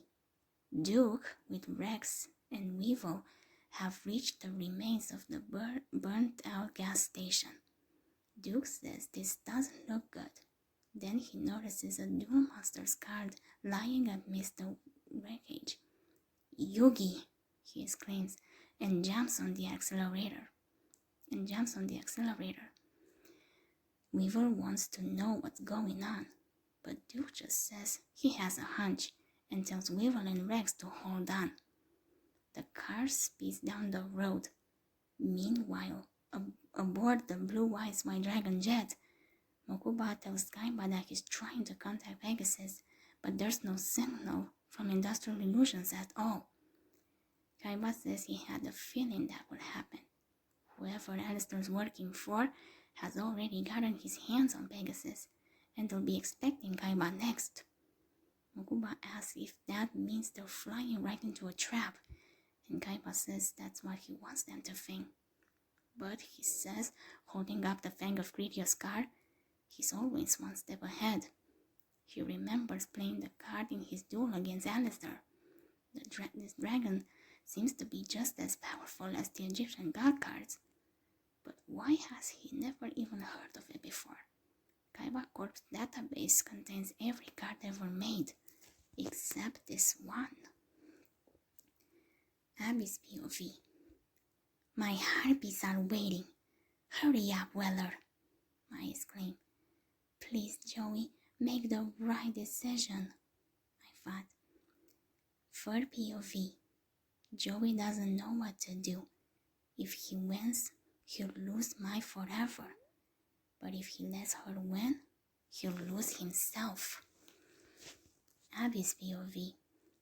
Joey draws Scapegoat, then summons Rocket Warrior in defense. He sets a card face down and ends his turn. Hey Mai, it looks like your boyfriend's afraid to attack you. It's time to finish him off, Venom said. Hey, don't be a backseat duelist, Mai said. She turns back to Joey. And FYI, Valen, Joey's my boyfriend, I said. He sure isn't acting like one, sis, Venom said. I gave him a glare. Abby, just ignore him. He's just trying to get to you, Tristan said. Well, it's working, I said. Oh, so you losers finally got together? Took you long enough. But Weller thought you would like someone with more thickness, Mai said. Oh, no, she didn't, I said. Abby, remember it's not her saying that. It's the Origago saying that, Joey said. Anyways, it's time to win, Mai said. I'll find a way to save us both, Joey said. Mai draws, then attacks Rocket Warrior with one of the Harpy ladies. Then she attacks Joey's life points directly with the other Harpy Lady. Joey activates his face-down card Scapegoat to protect his life points, but Mai activates her own trap card Nightmare Tree Mirror, which transforms the reflection of all of Joey's monsters into more Harpy Ladies for her. Since Joey has 4 Scapegoats, she gets 4 more Harpies. Wait a minute, Mai can't have 6 monsters in play, Tristan exclaimed. Tristan, remember with the seal of Orichalcos, she can have up to 10 monsters, Aquila said. Damn it, Tristan exclaimed. Tristan, you took the words out of my mouth, I said. The Harpy Lady's attack destroys one of the 4 Scapegoats. Mai sets a card face down and ends her turn. There's nothing Joey can do. Mai backed him into a corner and now he's stuck there, Tristan said. Tristan has a point, Yugi thought. Yugi? Akina warned. No, Kay. Yugi's right. If Joey doesn't do something soon, Mai will win the duel, I thought. As long as the seal of Orichalcos is on the field, Mai has the advantage, Yami thought. Joey, I thought. Don't worry, Abs. Everything will be okay, Akina thought and hugged me. Joey draws and summons Panther Warrior in attack mode. Then he sacrifices one of his Scapegoats so Panther Warrior can attack one of the Harpy Ladies. Mai activates her face-down magic card, Harpy Lady's Battle Formation. Her Harpies join forces to repel Joey's attack. Mai didn't have that card back in Battle City, Tristan said. The biker gang probably gave Mai more cards, Akina said. Yami nodded his head. Mai does have a stronger deck than the last time we saw her, Yami said. I don't know what kind of spell those guys put on you, but you have to wake up or we'll both be in trouble, Joey said. There's no spell. No one's controlling me. I was sick of my life, so I chose to change it, Mai said. What do you mean by that, Mai? I asked. You guys wouldn't understand. You've never been an outsider like me all alone. Duel Monsters is all I had, and after Battle City, I set out to be the best. I dueled against champ after champ to improve my dueling skills, needing to make a name for myself, Mai said. For POV, flashbacks show her winning a duel against one of these opponents, but even though she won match after match, she didn't feel any stronger as a duelist. She felt worse, and she wasn't making a name for herself.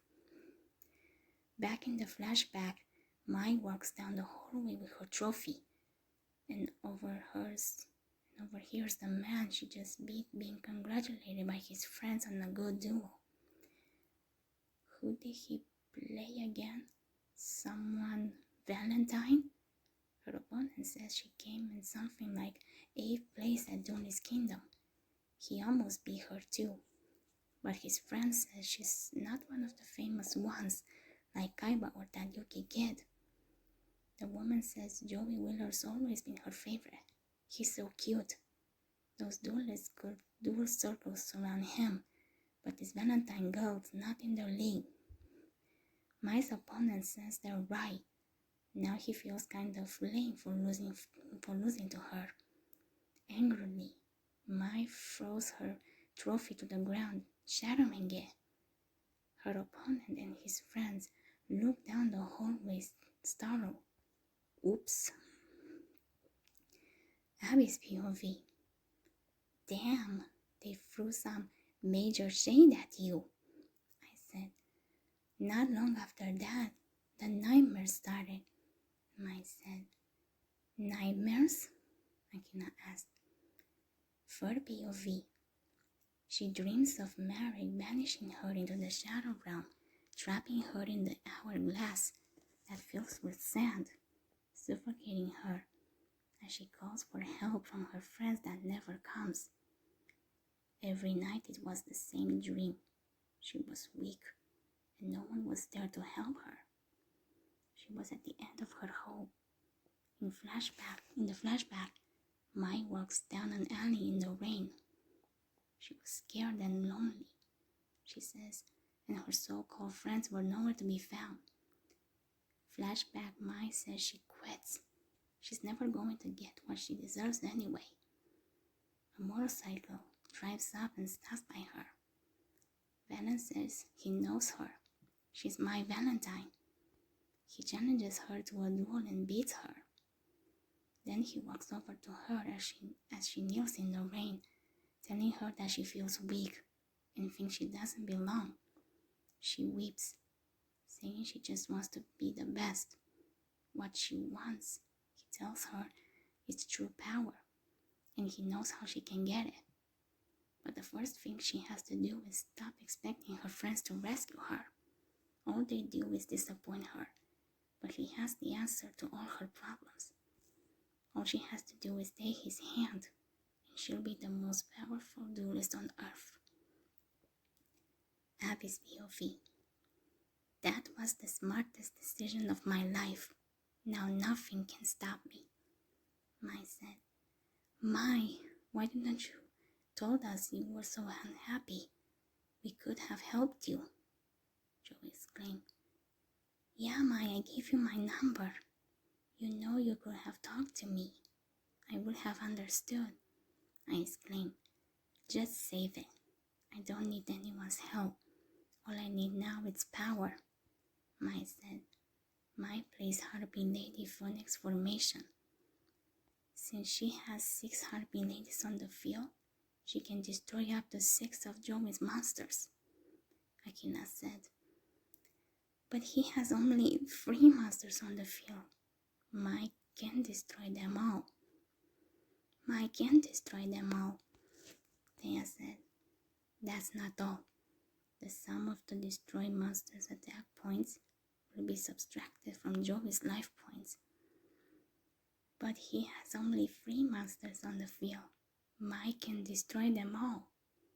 Taya said. That's not all. The sum of the destroyed monsters' attack points will be subtracted from Joey's life points.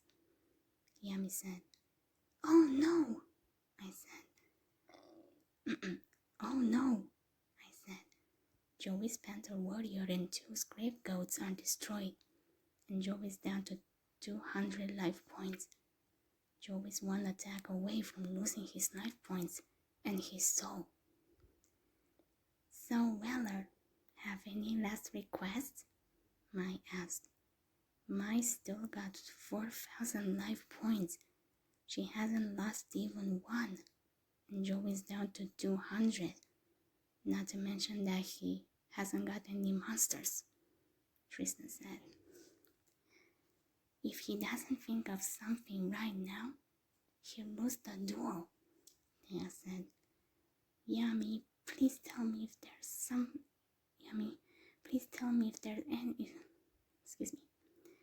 Yami, please tell me if there's anything Joey can do. I said. He must find a way to break the seal of Orichalcos.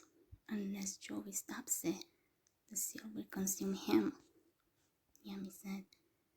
But then Mai will lose her soul, Thea exclaimed. Better her than Joey, I mumbled. Akina gasped. Abby, Akina said. Sorry, I said. There must be a way for Joey to win the duel and save Mai, Yami thought. Fur POV. Raphael says that kid stinks. Venom agrees. He didn't even put up a fight. Raphael says it's a waste. Master Dart wants the souls of strong duelists. Joe is officially out of ideas. Mai's his friend, and he's not going to risk losing her again. With only 200 life points, there's no way he can win. Maybe if he gives up his soul to save her, she'll see the light.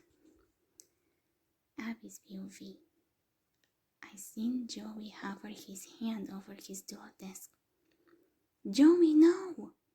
Joey, no! I thought. I quit, Joey exclaimed, and starts to lay his hand over his deck. Joey, no! Both me and Yami exclaimed. Forfeiting is not the answer. If you give up on the door, you give up on yourself and your friends. Plus, Joey, I really don't think you sacrificing your soul is going to bring back Mai. I said. Abby's right, Joey. If you want to save Mai, you must keep fighting. Right now, Mai is driven by anger, jealousy, and hatred. You must remind her what Dueling is truly about.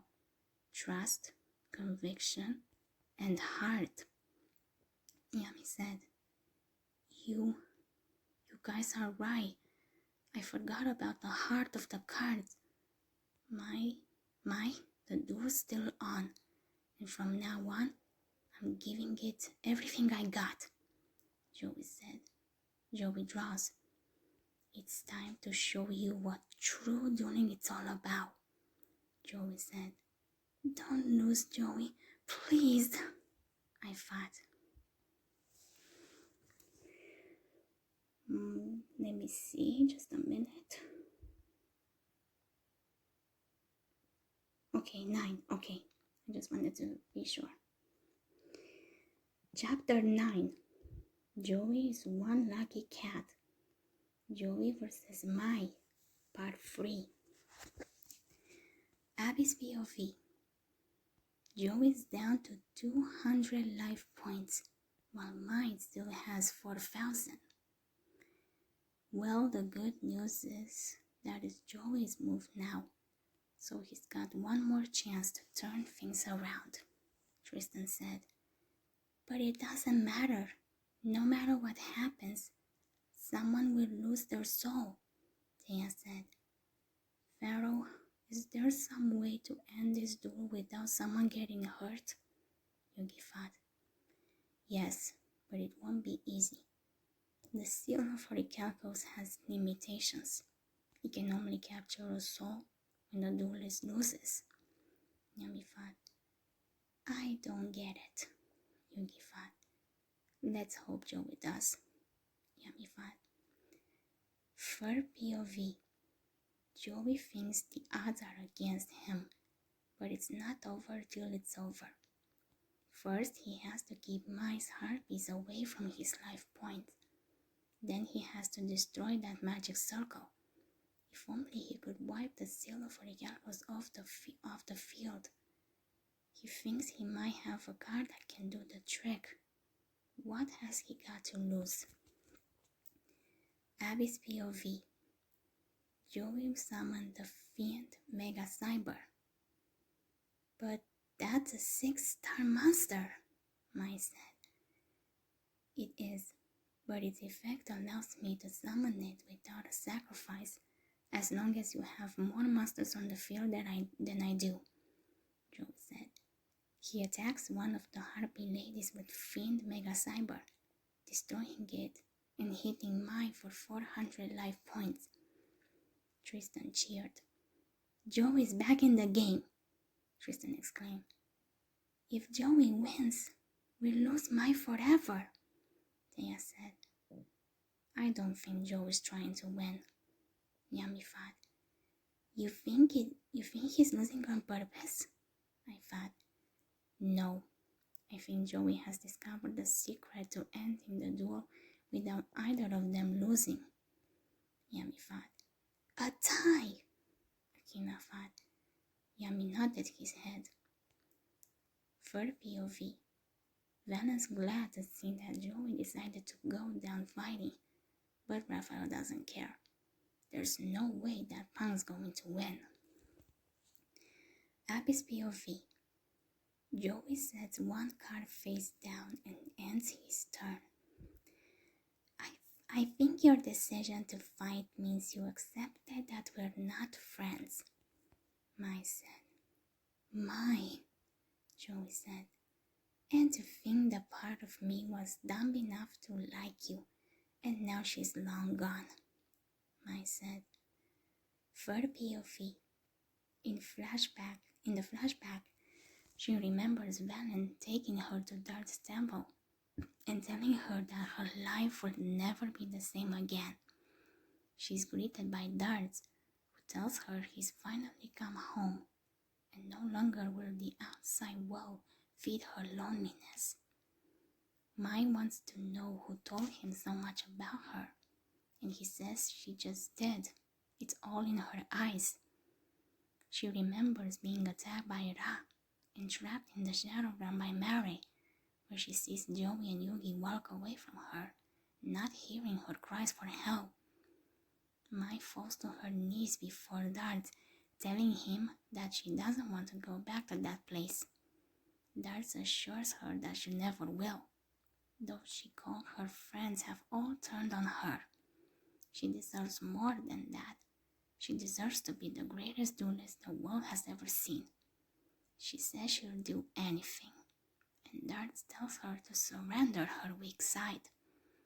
The seal on his claw sends bolts of power towards her, and the seal of Orichalcos appears on her forehead.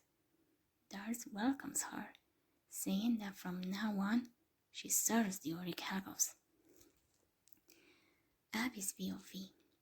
It's all over, Weller. As soon as I attack, your life points will be gone, along with your soul, Mai exclaimed. Third POV. Duke drives up to the Industrial Illusions building. Rex and Weevil tumbled in a heap in the back seat. Duke rushes to the building, wondering why it would be closed. Abby's POV. Hey guys, Duke exclaimed. We seen calling outside the security gates. Oh my god, Duke! I exclaimed and ran to the gate. Are they dueling in there? Duke asked. Nah, they're having a civilized chat. Of course they're dueling, I exclaimed. Look, Duke, we don't have time for chit-chat, Akina said over her shoulder. Tristan made his way over to the gate. We're trapped inside, and you have to find a way to get us out. Tristan said. On it, Duke said, and he ran off to do that. Then Rex and Weevil ran up to the gate. Hey, look, it's Dump and Dumper, I said. Is that magic circle that we were trapped in? Weevil exclaimed. Mai sacrificed 2 harpies to summon Harpy's pet dragon. With the seal of Orichalcos effect, its attack rises 500 points, plus it gains another 300 points for each harpy on the field, giving it a total attack of 34,000 points. Then she attacks Joey's Fiend Mega Cyber with Harpy's pet dragon. Joey activates his trap card, Compensation Mediation.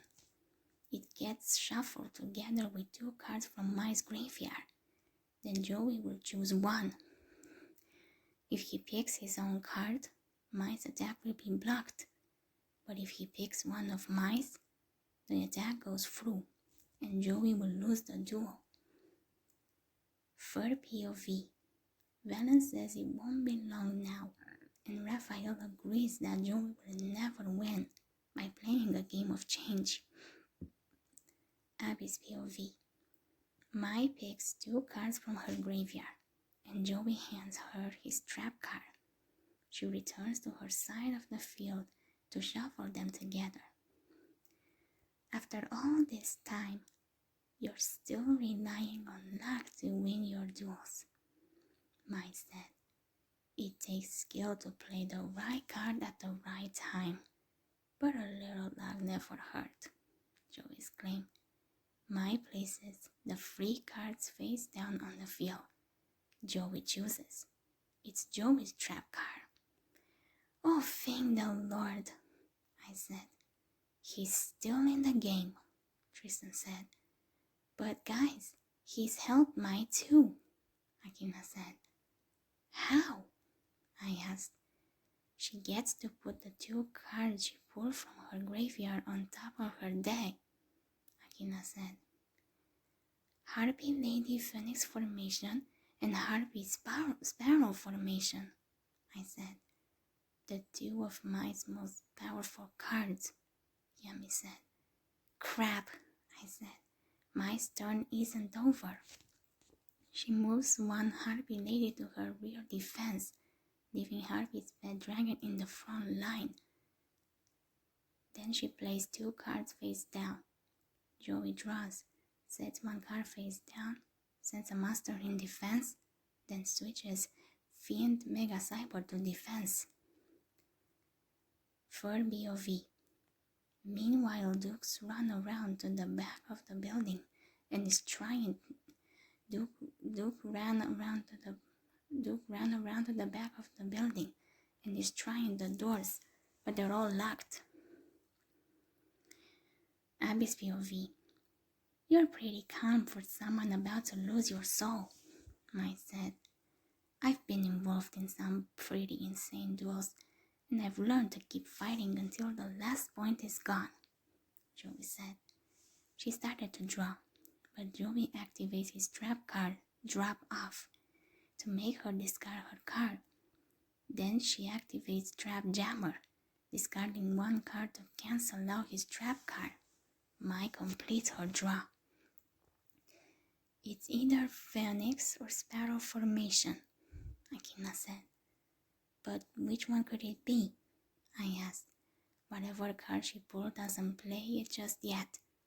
First she attacks Fiend Mega Cyborg with Harpy's pet dragon, then uses 1 of her Harpy ladies to attack Joey's face-down monster.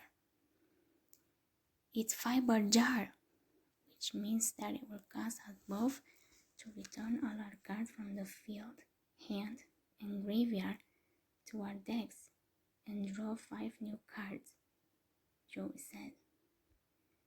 Well, doesn't really matter now, because I activate the trap card, Harpy's Feather Storm, Mai said, which deactivates Joey's monster effect.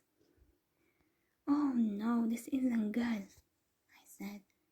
Now you're out of monsters, but luckily for you, I have to end my turn, Mai said. Joey draws, sets a monster face down and ends his turn. Mai draws, and Joey stood staring at the ground.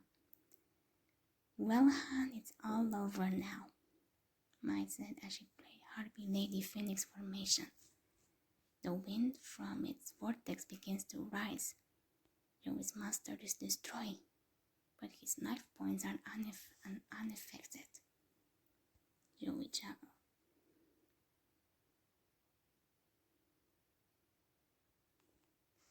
What the?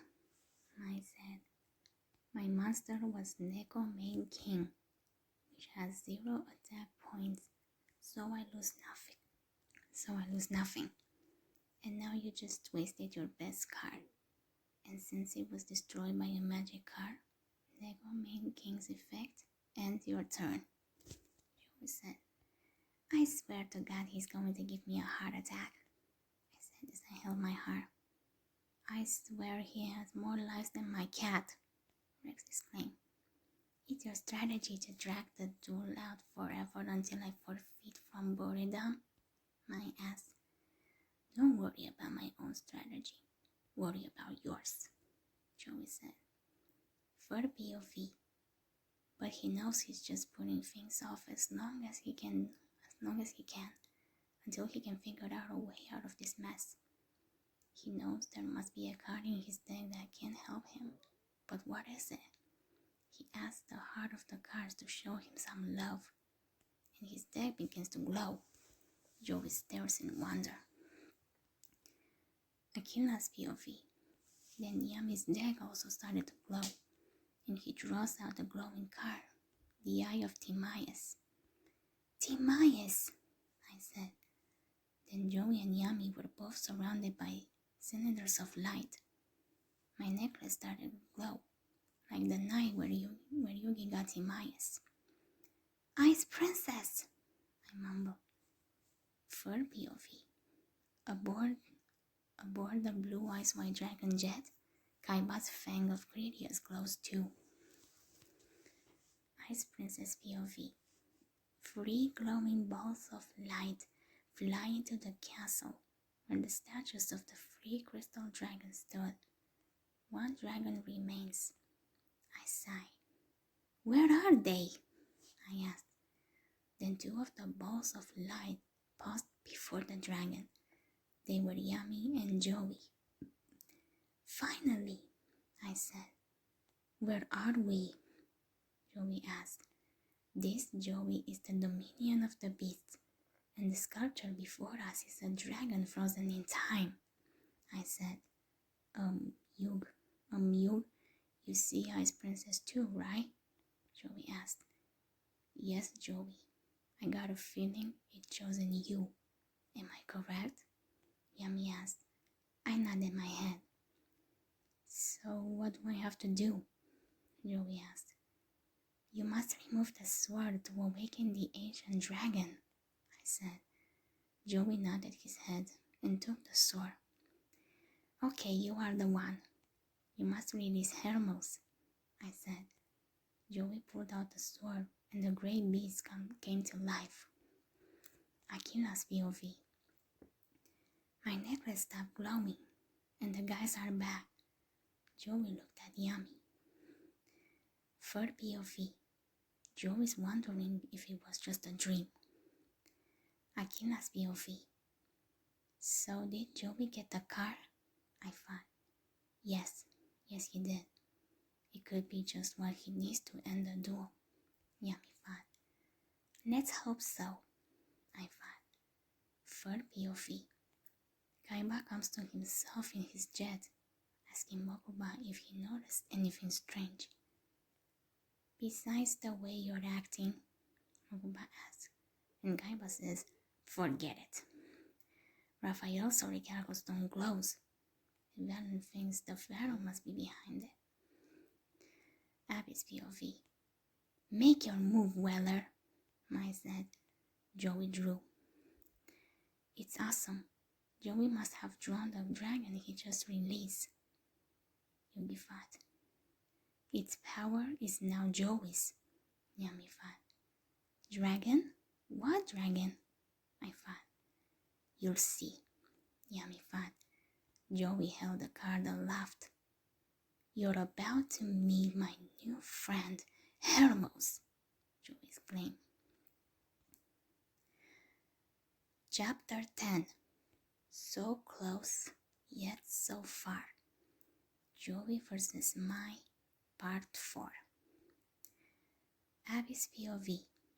Joey rolls the Hermos card. What is that? I asked. I'd never seen Joey with that card before, Tristan said. Well, it looks like it's his now, I said. Just as I was given the Eye of Timaeus, Joey was chosen to wield the Claw of Hermos, Yami said. Third POV. Velen wonders how a hack like Weller got his hands on that card, and Raphael points out that just because he has it doesn't mean he knows how to use it. That would be the true test of his power. Meanwhile, Duke has made it inside the building and is running down the hall, saying he has to get the gang out of there fast. He finds a room full of computers and monitors and sits down at the desk, thinking it looks like the main security system. He starts busily working at the keyboard. Abby's POV. So as of now, Mai faced Joey with 36. So as of now, Mai faced Joey with 36,000 life points to his 200. I found the secret to ending the duel and saving us both, Joey said. First, he plays Master Reborn to bring back the Fiend Mega Cyber. I'm not impressed. My harpy's pet dragon destroyed the fiend once, and he can't do it again, Mai said. But I'm not done, Joey said. What? Mai asked. You heard me, Joey said. Next, he played Time Wizard and then summoned Hermos, combining Time Wizard and Hermos together. Everyone watched as the two monsters fused in a cone of light to form a giant hammer with a winged clock face. Kay, Yami, was that supposed to happen? I asked. I'm not sure, Akina said. What the hell is this? Joey exclaimed. So, wait, you don't know what this is? I asked. No, I'm not sure what I created, Joey said, and Vanna laughed. Look, it's a croaky hammer with wings, Vanna exclaimed and laughed. Tristan slapped his forehead with his palm. Can Joey change that hammer Finky back into a dragon? Taya asked. There's no need to, Yami said. What do you mean, Yami? It's a hammer with wings, and it's pink. Pink, Yami, I thought. You shouldn't judge it by first looks, Abby. Don't worry, you will work. Yugi thought. I don't care what it looks like. I'm going to trust my deck, Joey said. He ordered Fiend Mega Cyber to pick up the hammer and attack. I hope Joey knows what he's doing out there, Taya said. You and me both, Taya, I said. I really doubt it, Tristan said. For POV, Mai thinks Joey's monster's attack points are still lower than hers, but she'd better play it safe. Abby's POV.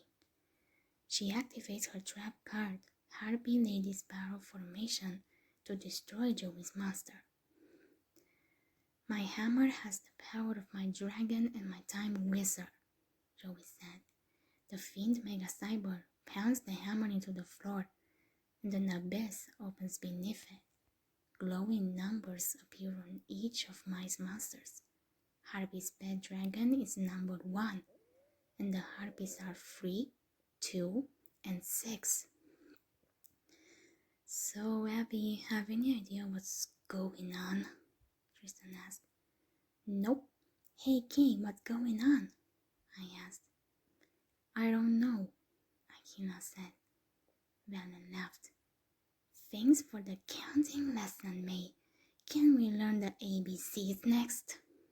Vanna asked. Suck it, Valen, I exclaimed. Come on, do something, Joey exclaimed, but nothing happens. Joey sighed. I end my turn, Joey said. Are you still trying to lose on purpose? Because like I said before, we're not friends, Mai said and draws. It all ends here, Mai said.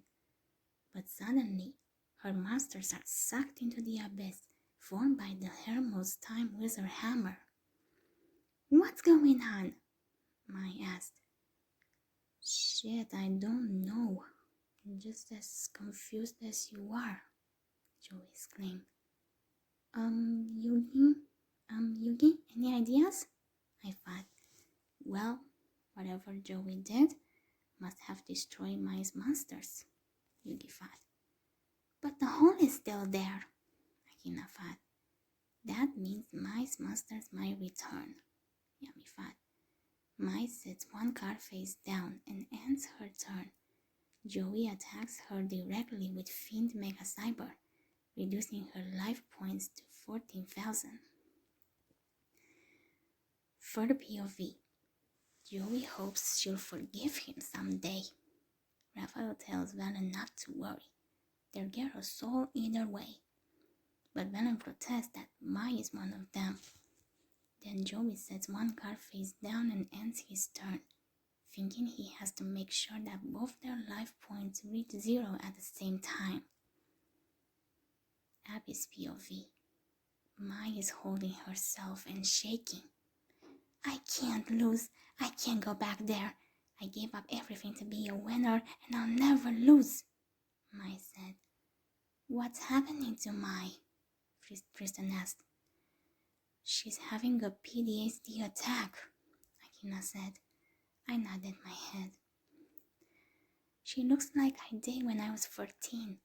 I would also freak out when I saw a family because it would remind me of my real family or my foster family bringing me back, I said.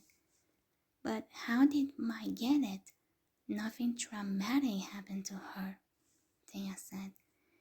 Taya remembers something bad that happened to Mai when she was sent to the Shadow Realm, Akina said. But how do we know she has PTSD? Tristan asked. Well, she experienced going to the Shadow Realm, that's one, Akina said. Then afterwards, she started to get nightmares and flashbacks, and I'm pretty sure she thinks about it every day of her life, I said. Well, how do we snap her out of it? Tristan asked. Tristan, we can't just snap her out of it, at least not by ourselves. She needs to see a doctor or something, I said. But wait, why is she mad at us? We didn't send her there. We were trying to help, Taya said. Doesn't matter. When a traumatic experience happens, you start thinking negatively about everything, and you have a hard time maintain close relationships, I said. Mai draws, and Harpy's pet dragon swoops up out of the hole and returns to the field. So I guess the hammer sent Mai's monsters into the future, Akina thought. The numbers represent how many turns before the monster will return, Yami thought. Unfortunately for Joey, Harpy's pet dragon was number 1, so he came back first, Akina thought. And now it's Mai's turn, I thought. Mai orders Harpy's pet dragon to attack the Fiend Mega Cyber. For POV, Raphael says he wouldn't do that if he were her, and Venom calls out to her to wait, but it's too late. Joey activates his trap cards called dice. Mai's dragon is about to lose some attack points.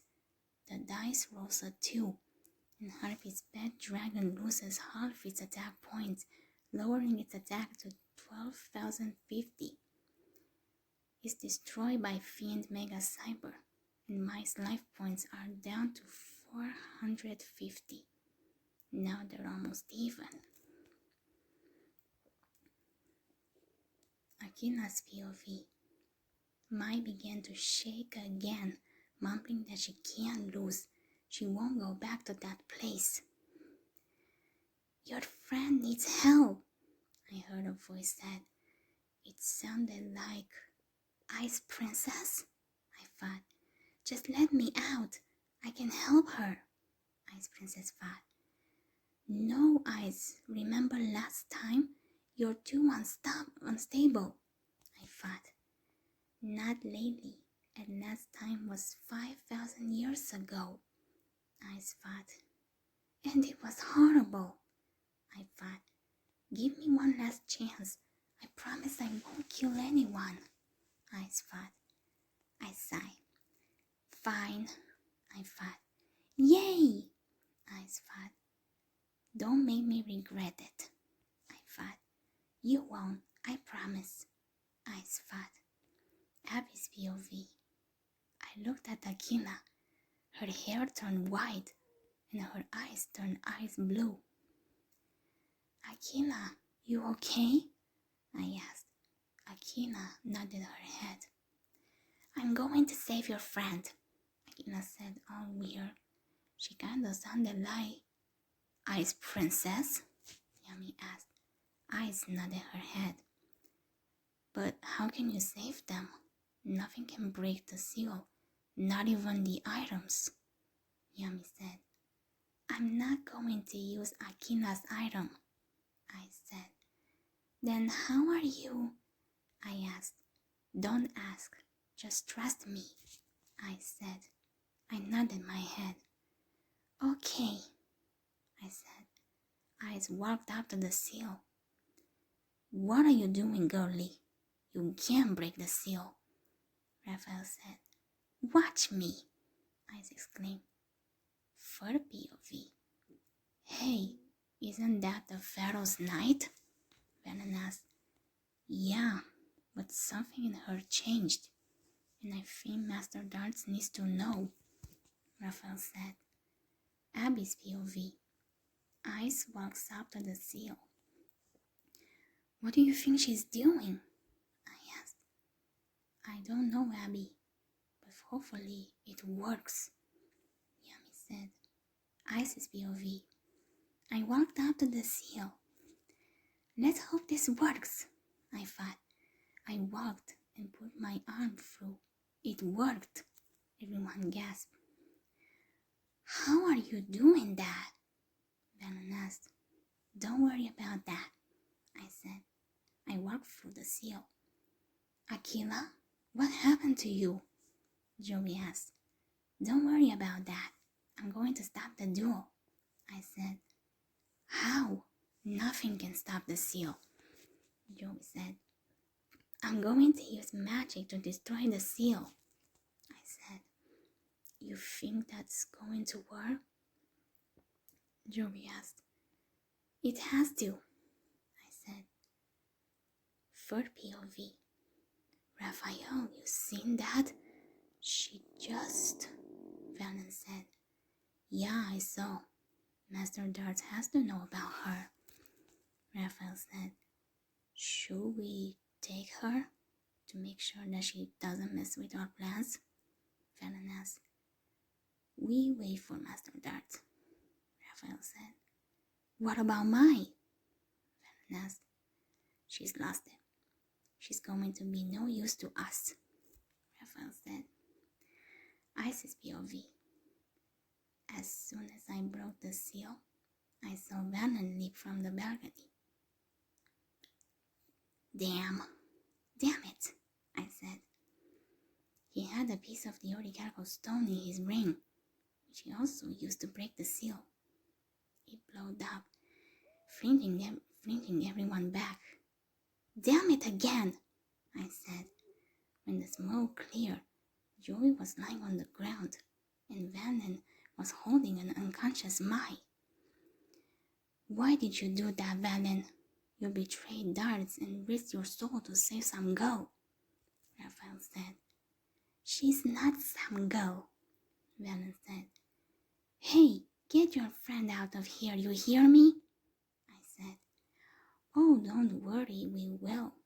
And we will take you too, along with your soul, Pharaoh, Raphael said, and raised the amulet around his neck. This power will put both your powers to shame, Raphael said. A blinding light shoots from the amulet. Third POV. In the control room, Duke finally cracks the security system. The security gates begin to rise. The gang's not locked in anymore, but Raphael, Valen, and Mai have disappeared. Abby's POV. I ran to Joey, still lying unconscious on the floor. Is he okay? I asked. I think so. He's waking up, I said. Joey rubbed his head. Where's Mai? Joey asked. They took her. I'm sorry, Joey, I said. I was so close. I'll get you back, Mai, Joey exclaimed. I looked at Ice. So, Ice Princess, how and why did you take over Kay's body? And how could you enter and break the seal? I asked. Well, you see, 5,000 years ago, People were capable of summoning dual monster spirits to Earth. Some could summon us many different ways, with us even representing their souls. And the spirit of dual monster can even be still with that person after death, I said. But Ice Princess, if you could break the seal, why do you need our help? Yami asked. Well, for one, I have no idea how I did that. Second, yes, I could break the seal, but that doesn't mean I can do it by myself, I said. Why do we know this just now? They asked. Well, because I may had or had not messed up, and Akina didn't want to take that risk. I'm like her last resort. If all else fails, I come out, I said. So, can you change back to K? I asked. I nodded my head. See ya guys on the flip side, I said. Then there was a glow, and Akina came back with her red hair and brown eyes. So, did it work? Akina asked. We nodded our heads. And nobody got hurt? Akina asked. Mai got kidnapped again, Joey said. I'm so sorry, Joey. I thought Ice could save her, Akina said. Third POV. The blue ice white dragon jet comes in for a landing outside the Industrial Illusions building. Abby's POV. Why did she stop the duel? I was so close, Joey asked Akina. Joey, we had the same intention as you. Ice didn't know that Valen would swoop in and do the same thing, Akina said. Plus, man, she turned her back on us. She ditched us to be with that biker gang. You got to face facts. Mai wasn't just playing a friendly game of dual monsters. She was after your soul, Tristan said. Enough, Tristan, I said.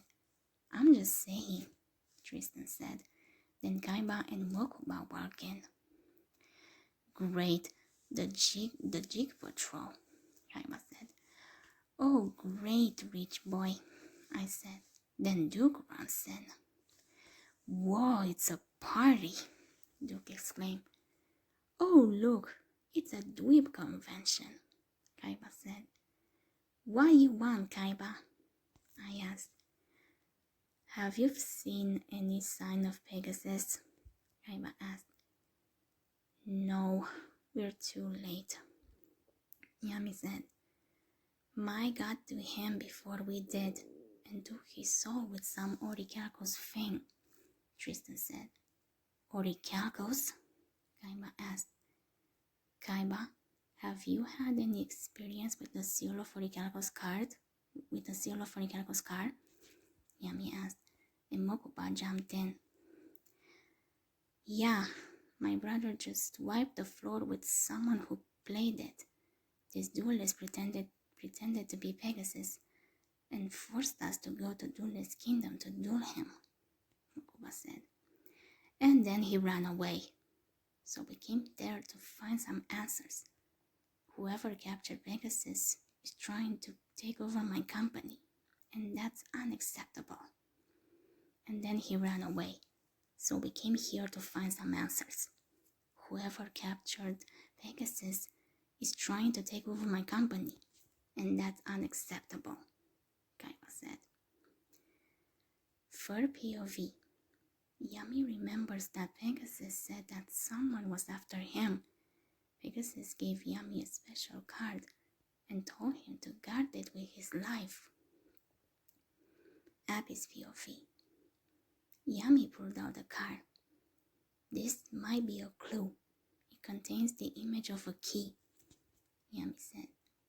There was one door upstairs that wouldn't unlock, even after I cracked the security system, Duke said.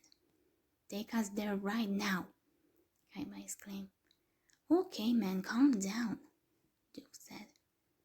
Who invited you? Tristan exclaimed. I was still patting Joey's back. It'll be okay, Joey. We'll get my back, I said. I seen Yummy walk up towards us. She's right, Joey. It'll be all right, Yummy said. Joey wiped his eyes with his sleeves. Thanks, guys, Joey said as I helped him up. He held on to my hand. I gave his hand a gentle squeeze. You know, like those squeezes that tells you that it'll be okay. Yeah, those squeaks.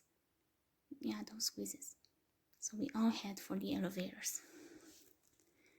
For POV, Rex and Weevil are upset about being ignored, but then decide that it will be easier to sneak in and grab whatever's behind that door. Abby's POV, up at the top of the tower, Duke leads us to the door. Now we just have to figure out how to open it with the Duel Master's card, Duke said. Yummy took the card and ran it through a card reader. I guess that could work, Duke said. The door opened onto a large dark room. Who wants to go in first? Tristan asked. Maybe we can draw straws, Joey said. Kaiba said, and Rock said. Mokuba followed. Mokuba said. Maybe we can close the door and run, Joey said. No, Joey, not with Mokuba in there, I said. The lights come on to reveal a room full of larger-than-life sized Duel Monsters, all Pegasus' favorite toons, with a huge version of Toon World in the center. Well then, Akina said, someone had a weird fetish, I said. I always did hate these toons, Kaiba said. For POV, Weevil thinks Pegasus must have stashed his rarest cards in there, and he and Rex are eager to find them. Abby's POV. Then a hologram of Pegasus appears. Hello, Yogi Boy. By the way, I did all the interior decorating myself, and isn't it impressive? Pegasus asked. That explains a lot, I said. Pegasus should get over himself, Tristan said. Keep it down, Tristan, Taya said. Yogi Boy, if you're hearing this, it can only mean that the people who were after my soul have captured me. It all began when a mysterious man tried to buy out my company, Pegasus said. That's how I got dragged into this mess, because someone tried to buy out my company too, Kaiba said. This individual named Darts possesses an ancient power stronger than any I've seen. We're all in danger. Darts plans to use my game to destroy civilization, and he must be stopped. The key to taking him down is somewhere in this room. Ever since my retirement began, I furthered my studies of the ancient Egyptian origins of Duel Monsters. I discovered that these creatures existed long before the pyramids were built, Pegasus said. In the city of Atlantis, Yami said. That's where Darts comes in. He's trying to resurrect the most terrifying beast that ever roamed the earth, the Great Leviathan, by draining the souls of man and beast in order to build up the strength of this monster, Pegasus said. In the city of Atlantis, Yami said. That's where Darts comes in. He's trying to resurrect the most terrifying beast that ever roamed the earth, the Great Leviathan, by draining the souls of man and beast in order to build up the strength of this monster, Pegasus said. For POV, Yami remembers the bearded man speaking of the great beast awakening from its ancient slumber. Abby's POV, you're our only hope, Yugi. I created an exclusive card just for you, and it's hidden somewhere in this room. Think strategically. Where would one find an extra card? Pegasus said. The pot of greed, Yami said. Rex and Weaver ran for the pot, but Tristan got it first and pulled out a blank card. It's just a blank card, Tristan exclaimed. Then it's worthless, Kaiba said. Yugi boy, only you can save the duel monsters, Pegasus said, and the hologram breaks up and disappears. I can't believe this is happening. Why would Mai join a plot to destroy the world? They brainwashed her or something, Joey said. Wake up already. This is a hoax planned by Pegasus. There's no one traveling around stealing souls with a magic playing card.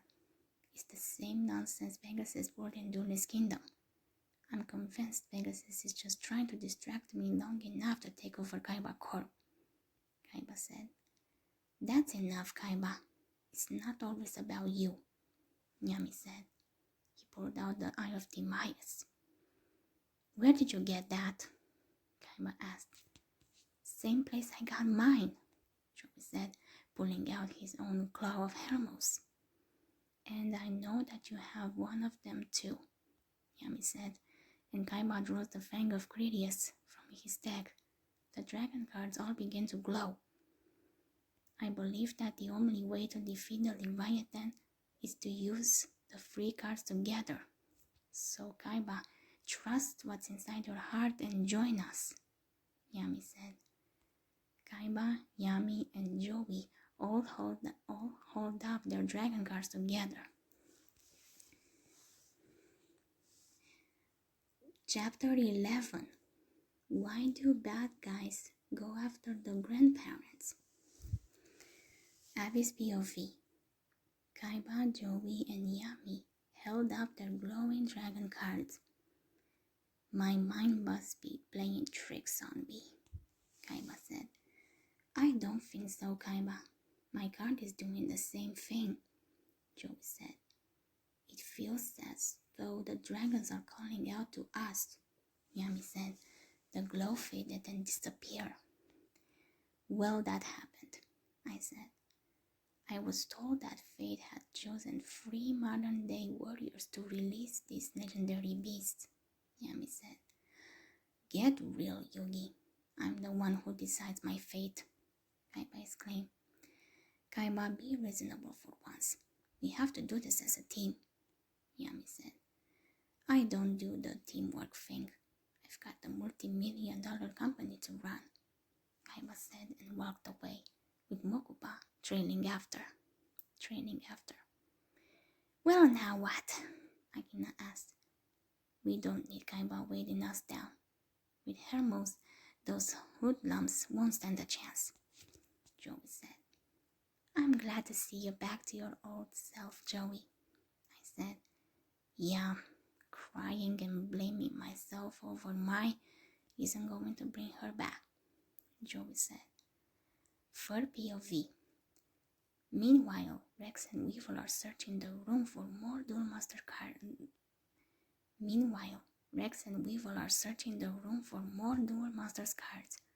Tristan wonders what they're up to, and Weevil pretends to be looking for his glasses. Abby's POV. So what should we do next? Tanya asked. I think we should find Dart and his goon squad and rescue Mai, Joey said. But the goon squad split without leaving an address, so that's not going to work, Tristan said.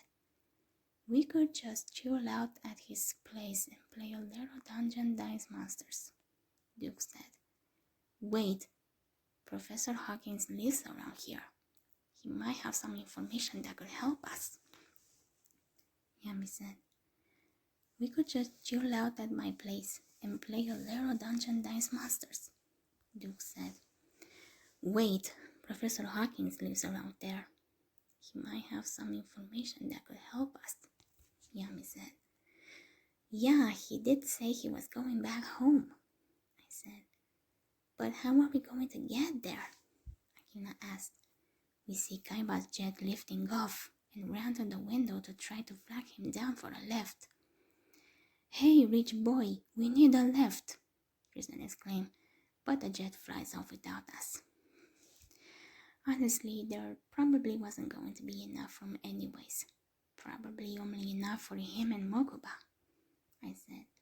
So now what? Akina asked. Well, Kay, you could hitch us a ride again, I said. Oh, hell no. You got me all the way fudged up, Akina said. No problem, guys. We can take my car, but only 5 can fit, so 2 will have to sit on someone's lap, Duke said. Joey, can I sit on your lap? I asked. Sure, Abs, Joey said. Akila looked at Yami. Yami, would you mind if Akina said, a little blush formed on her cheeks. I seen Yami blushing too. I wouldn't mind, Akila, Yami said. Thanks, Yami, Akila said with a smile. All right, so that's settled, Duke said. What about me and Rex? Weevil asked. What are you doing here anyway? Tristan asked, but they just laughed nervously. No sweat. I know where they can sit, Duke said. Rex and Weevil ended up riding in the open truck with the luggage, so Thea's in the front seat with the map. Are you sure you're reading that right? Tristan asked. Yes, Tristan, I'm sure, Thea said. Can we take that blue line? Tristan asked. Sure, if you want to go swimming. That's the river line, genius, Thea said. Duke laughed. I looked up at Joey. He looked tense. Joey, it wasn't your fault for what happened to Mai. I wish you would just listen to me and believe it when I say it, I thought. For POV, Joey's thinking they've got to get Mai back. He remembers her telling him that the Mai he knew is gone. He still can't believe she joined some evil plot to destroy civilization. Akila's POV. Poor Joey, I thought. Yes, it's awful for what happened to Mai, Yami thought. I hope we can get her back, I thought. I hope so too, Akila, Yami thought. Hey guys, from what Pegasus said, Darts controls a force that's 10,000 years old. That's even older than you two, Yugi thought.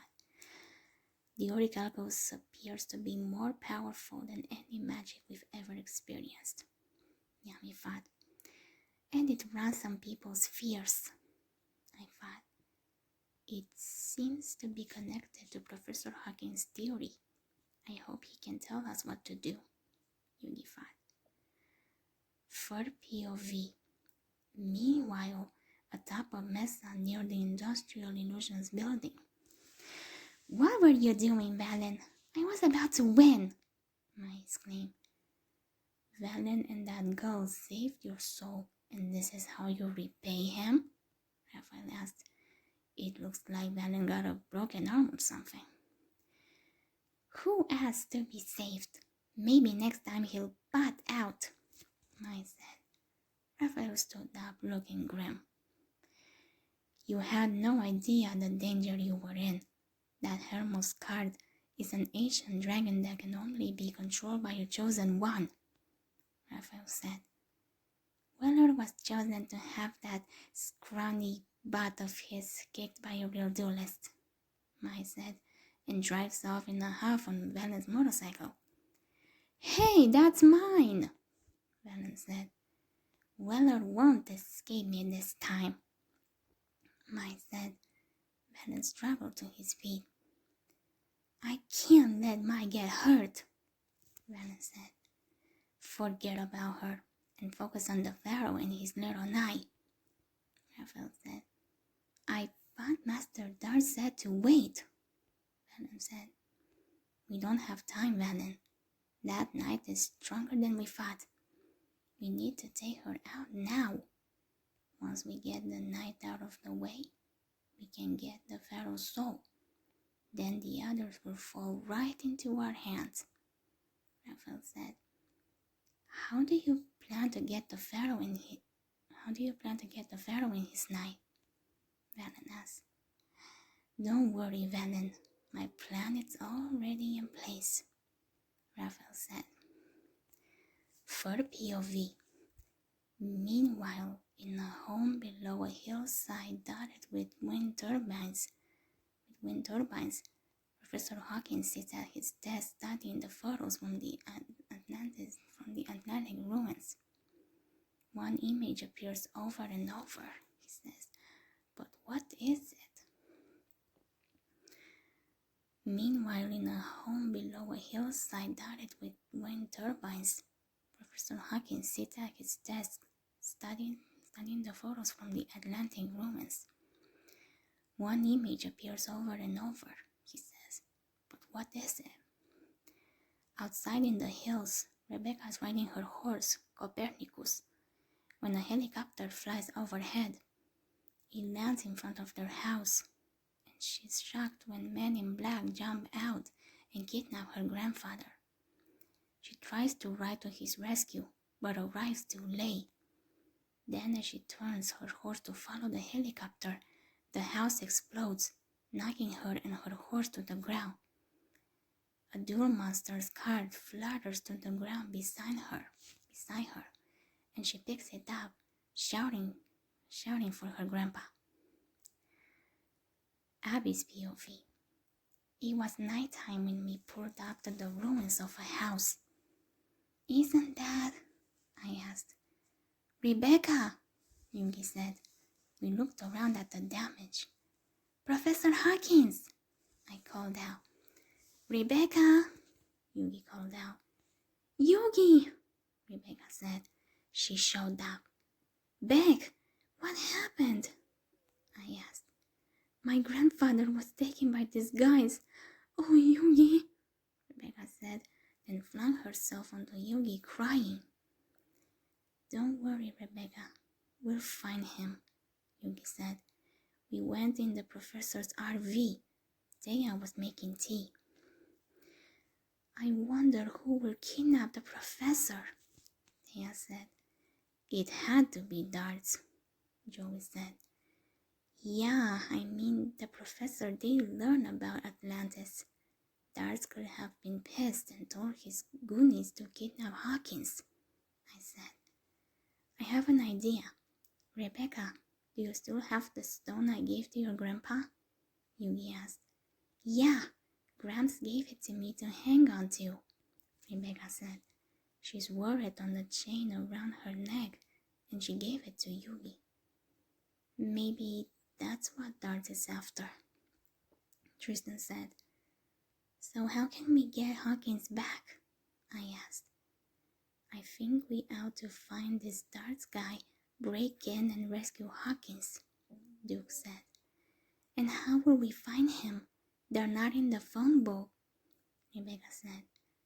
Well, we can use Yugi or Joey as bait. Grab one of the guys, jump him, and force him to tell us where Darts is, I said. Abby, we're not jumping people, Akina said. Plus, the professor doesn't have what Darts people want, so they'll probably come back, Yugi said. So we can jump them then, I said. Abby, Akina said. Just saying, I said. Don't worry, Abby.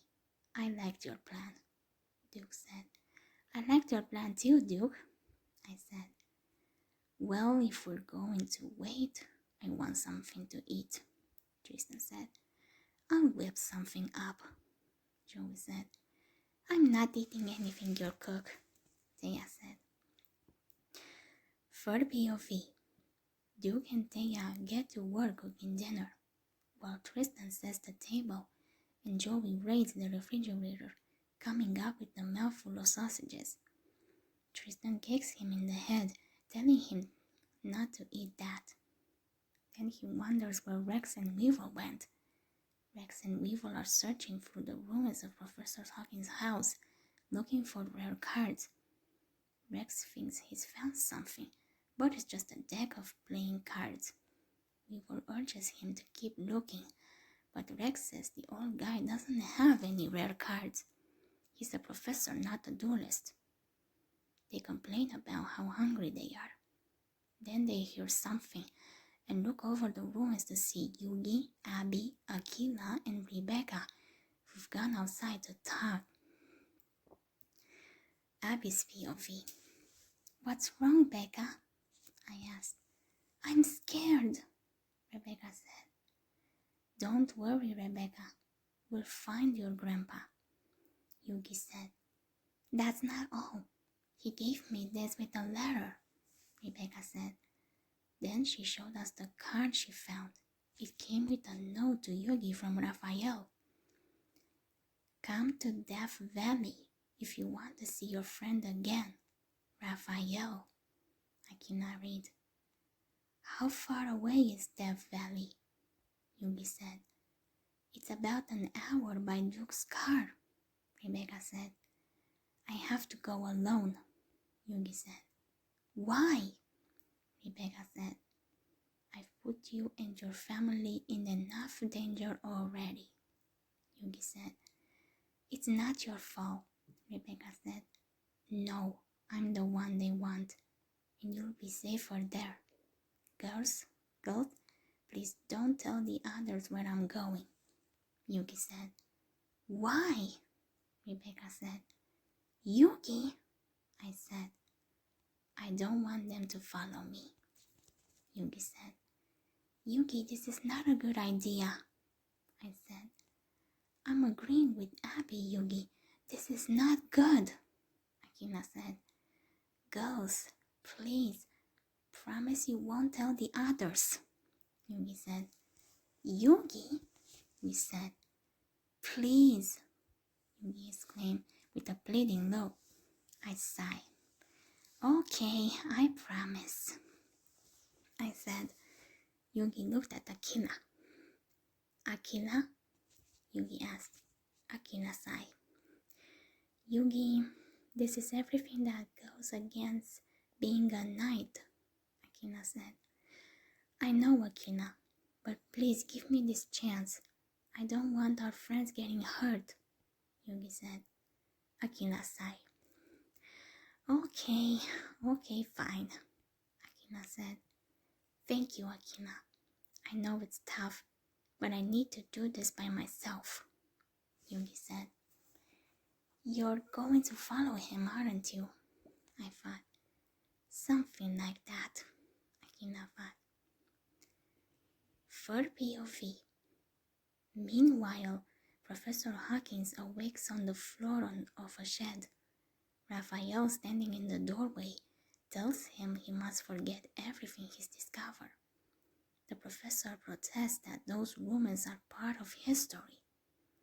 Raphael steps inside the shed, and the professor sees the orichalcos stone around his neck. He asks Raphael where he got it.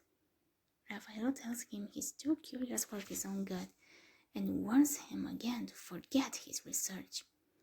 Then he tells the professor that they've already burned down his laboratory and destroyed everything he found, so he's no longer afraid. In the temple, Darth tells the Leviathan that his time draws near. Soon they'll finish what they began so long ago. A small ship tosses on the stormy seas. Soon is sunk by a crashing wave. Darth laughs. The gang sleep curled up in the RV. Joey and Abby looked really cute together. Joey had wrapped his arm around Abby, and Abby is resting her head on Joey's shoulders. It's really cute. Yugi gets up, thinking he knows what he has to do. It's time to face those creeps. Akila's POV. Me and Rebecca woke up, and we turned to him. Yugi, Rebecca whispered. Don't worry, I'll be back, Yugi said. Yugi went outside. Scoot over, Beck, I whispered. Where are you going? Rebecca whispered. I'm going to go with Yugi, I whispered. But he told you, Rebecca whispered. Yeah, I know, Beck, but I can help it. I'm the Pharaoh's knight. I have to protect him, even if he doesn't want me to, I whispered. I understand, Rebecca whispered and scooted over. Thanks, Beck, I whispered and ran out the door. When I got outside, I saw Yami sitting up on the horse. Hey, where are you going? I asked. Akina, Yami said and shook his head. He was chuckling. I should have known that you wouldn't listen to Yugi, Yami said. Can't help it. Yami, I'm your knight, and I want to go with you to protect you, I said. If I say no, you're going to follow, aren't you? Yami asked. Probably, I said. Yami sighed. All right, promise me you'll be careful and to stay close to me, Yami said. I smiled. Of course, I said. I hopped on Yami's horse and we rode away. For the POV, Joey, who's been sleeping sitting in the floor, fell over on his side along with Abby. Abby's POV. I woke up being on Joey's chest. Joey? I asked. Whoops. Sorry, Abs, I woke you up, Joey said. It's okay, I said. We looked to see Rebecca awake. Couldn't sleep either, huh? Joey asked. Then he noticed that Yugi's not here. Oh no, I thought. Hey, where's Yug? Hey, where's Yug? Joey asked. I looked for Akina. I couldn't see her. And where's Akina? I asked. Well, I promised I wouldn't tell, Rebecca said. Then things went 0 to 100 real quick. Then things went from 0 to 100 real quick. How could you let him live like that? Joey exclaimed. Pretty soon the whole gang's out. Joey, relax. At least Kay's with him, I said. And plus, you guys would have done the same thing, Thea said. No, we'd have talked Yugi out of it, Tristan said. Tristan, me and Akina tried, but Yugi wasn't having it, I said. You knew? Joey asked. I nodded my head. We told him that it was a bad idea, but Kay told me no matter what, she was going to follow Yugi and protect him, I said. I'm coming, Yug, Joey said, and he ran off after Yugi. Joey, I said, and ran after him. Slow down, you two, Tristan said. Joey stopped outside the trailer. I seen Professor Hawkins. Hawkins, I said. Grandpa, Rebecca said. Hawkins was making his way towards us, leaning heavily on a walking stick. Joey ran to catch him as he fell. Rebecca ran to her grandfather. Rebecca, where's Yugi? Hawkins asked. He left to rescue you along with Akina, I said. Oh dear, Hawkins said. Akina's POV. So we're still riding horseback toward the valley. Akina, I really wish that you stay behind with the others, Yami thought. No way, dude. I'm going to protect you whether you like it or not. Same applies with you, Yugi, I thought. Well, as long as we have Timaeus, we'll be fine, Yugi thought. But Raphael has the seal of Orichalcos, Yami thought. Then you have Ice Princess, I thought. And I believe in the heart of the cards, Yugi thought. See, Yami, we got this, I thought. Abby's POV. So Rebecca had put Hawkins to bed. The rest of us were outside. Taya, Abby, hold down the fort while we go after Yugi, Joey said. No way, dude, I'm coming too, I said. No way, Abs, it's too dangerous, Joey said. Joey, if Akila's out there, I want to go and drag her ass back here myself, I said. Joey sighed. Okay, hop in, Joey said. I smiled and I hopped in the back with Tristan. Taya, watch out for Rex and Weevil. I don't trust those guys, Tristan said. Meanwhile, for POV. Meanwhile, Rex and Weevil are riding a beat-up tandem bicycle they found in the ruins of the professor's house towards Yami and Raphael's showdown, determined to find out how they made Mai into such a strong duelist. They see Yami and Akila pass by on the ridge overhead and start pedaling for all they're worth.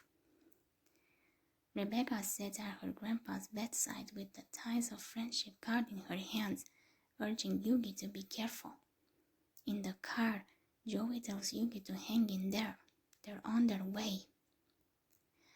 Raphael waits on the far side of a suspension bridge across a chasm. He holds his deck, thinking he's ready for the Pharaoh. Wings appear behind him. Yami and Akila rides to meet him. I'll be done for the day, my lovely viewers. But don't you guys worry. The next part will be coming to you very soon.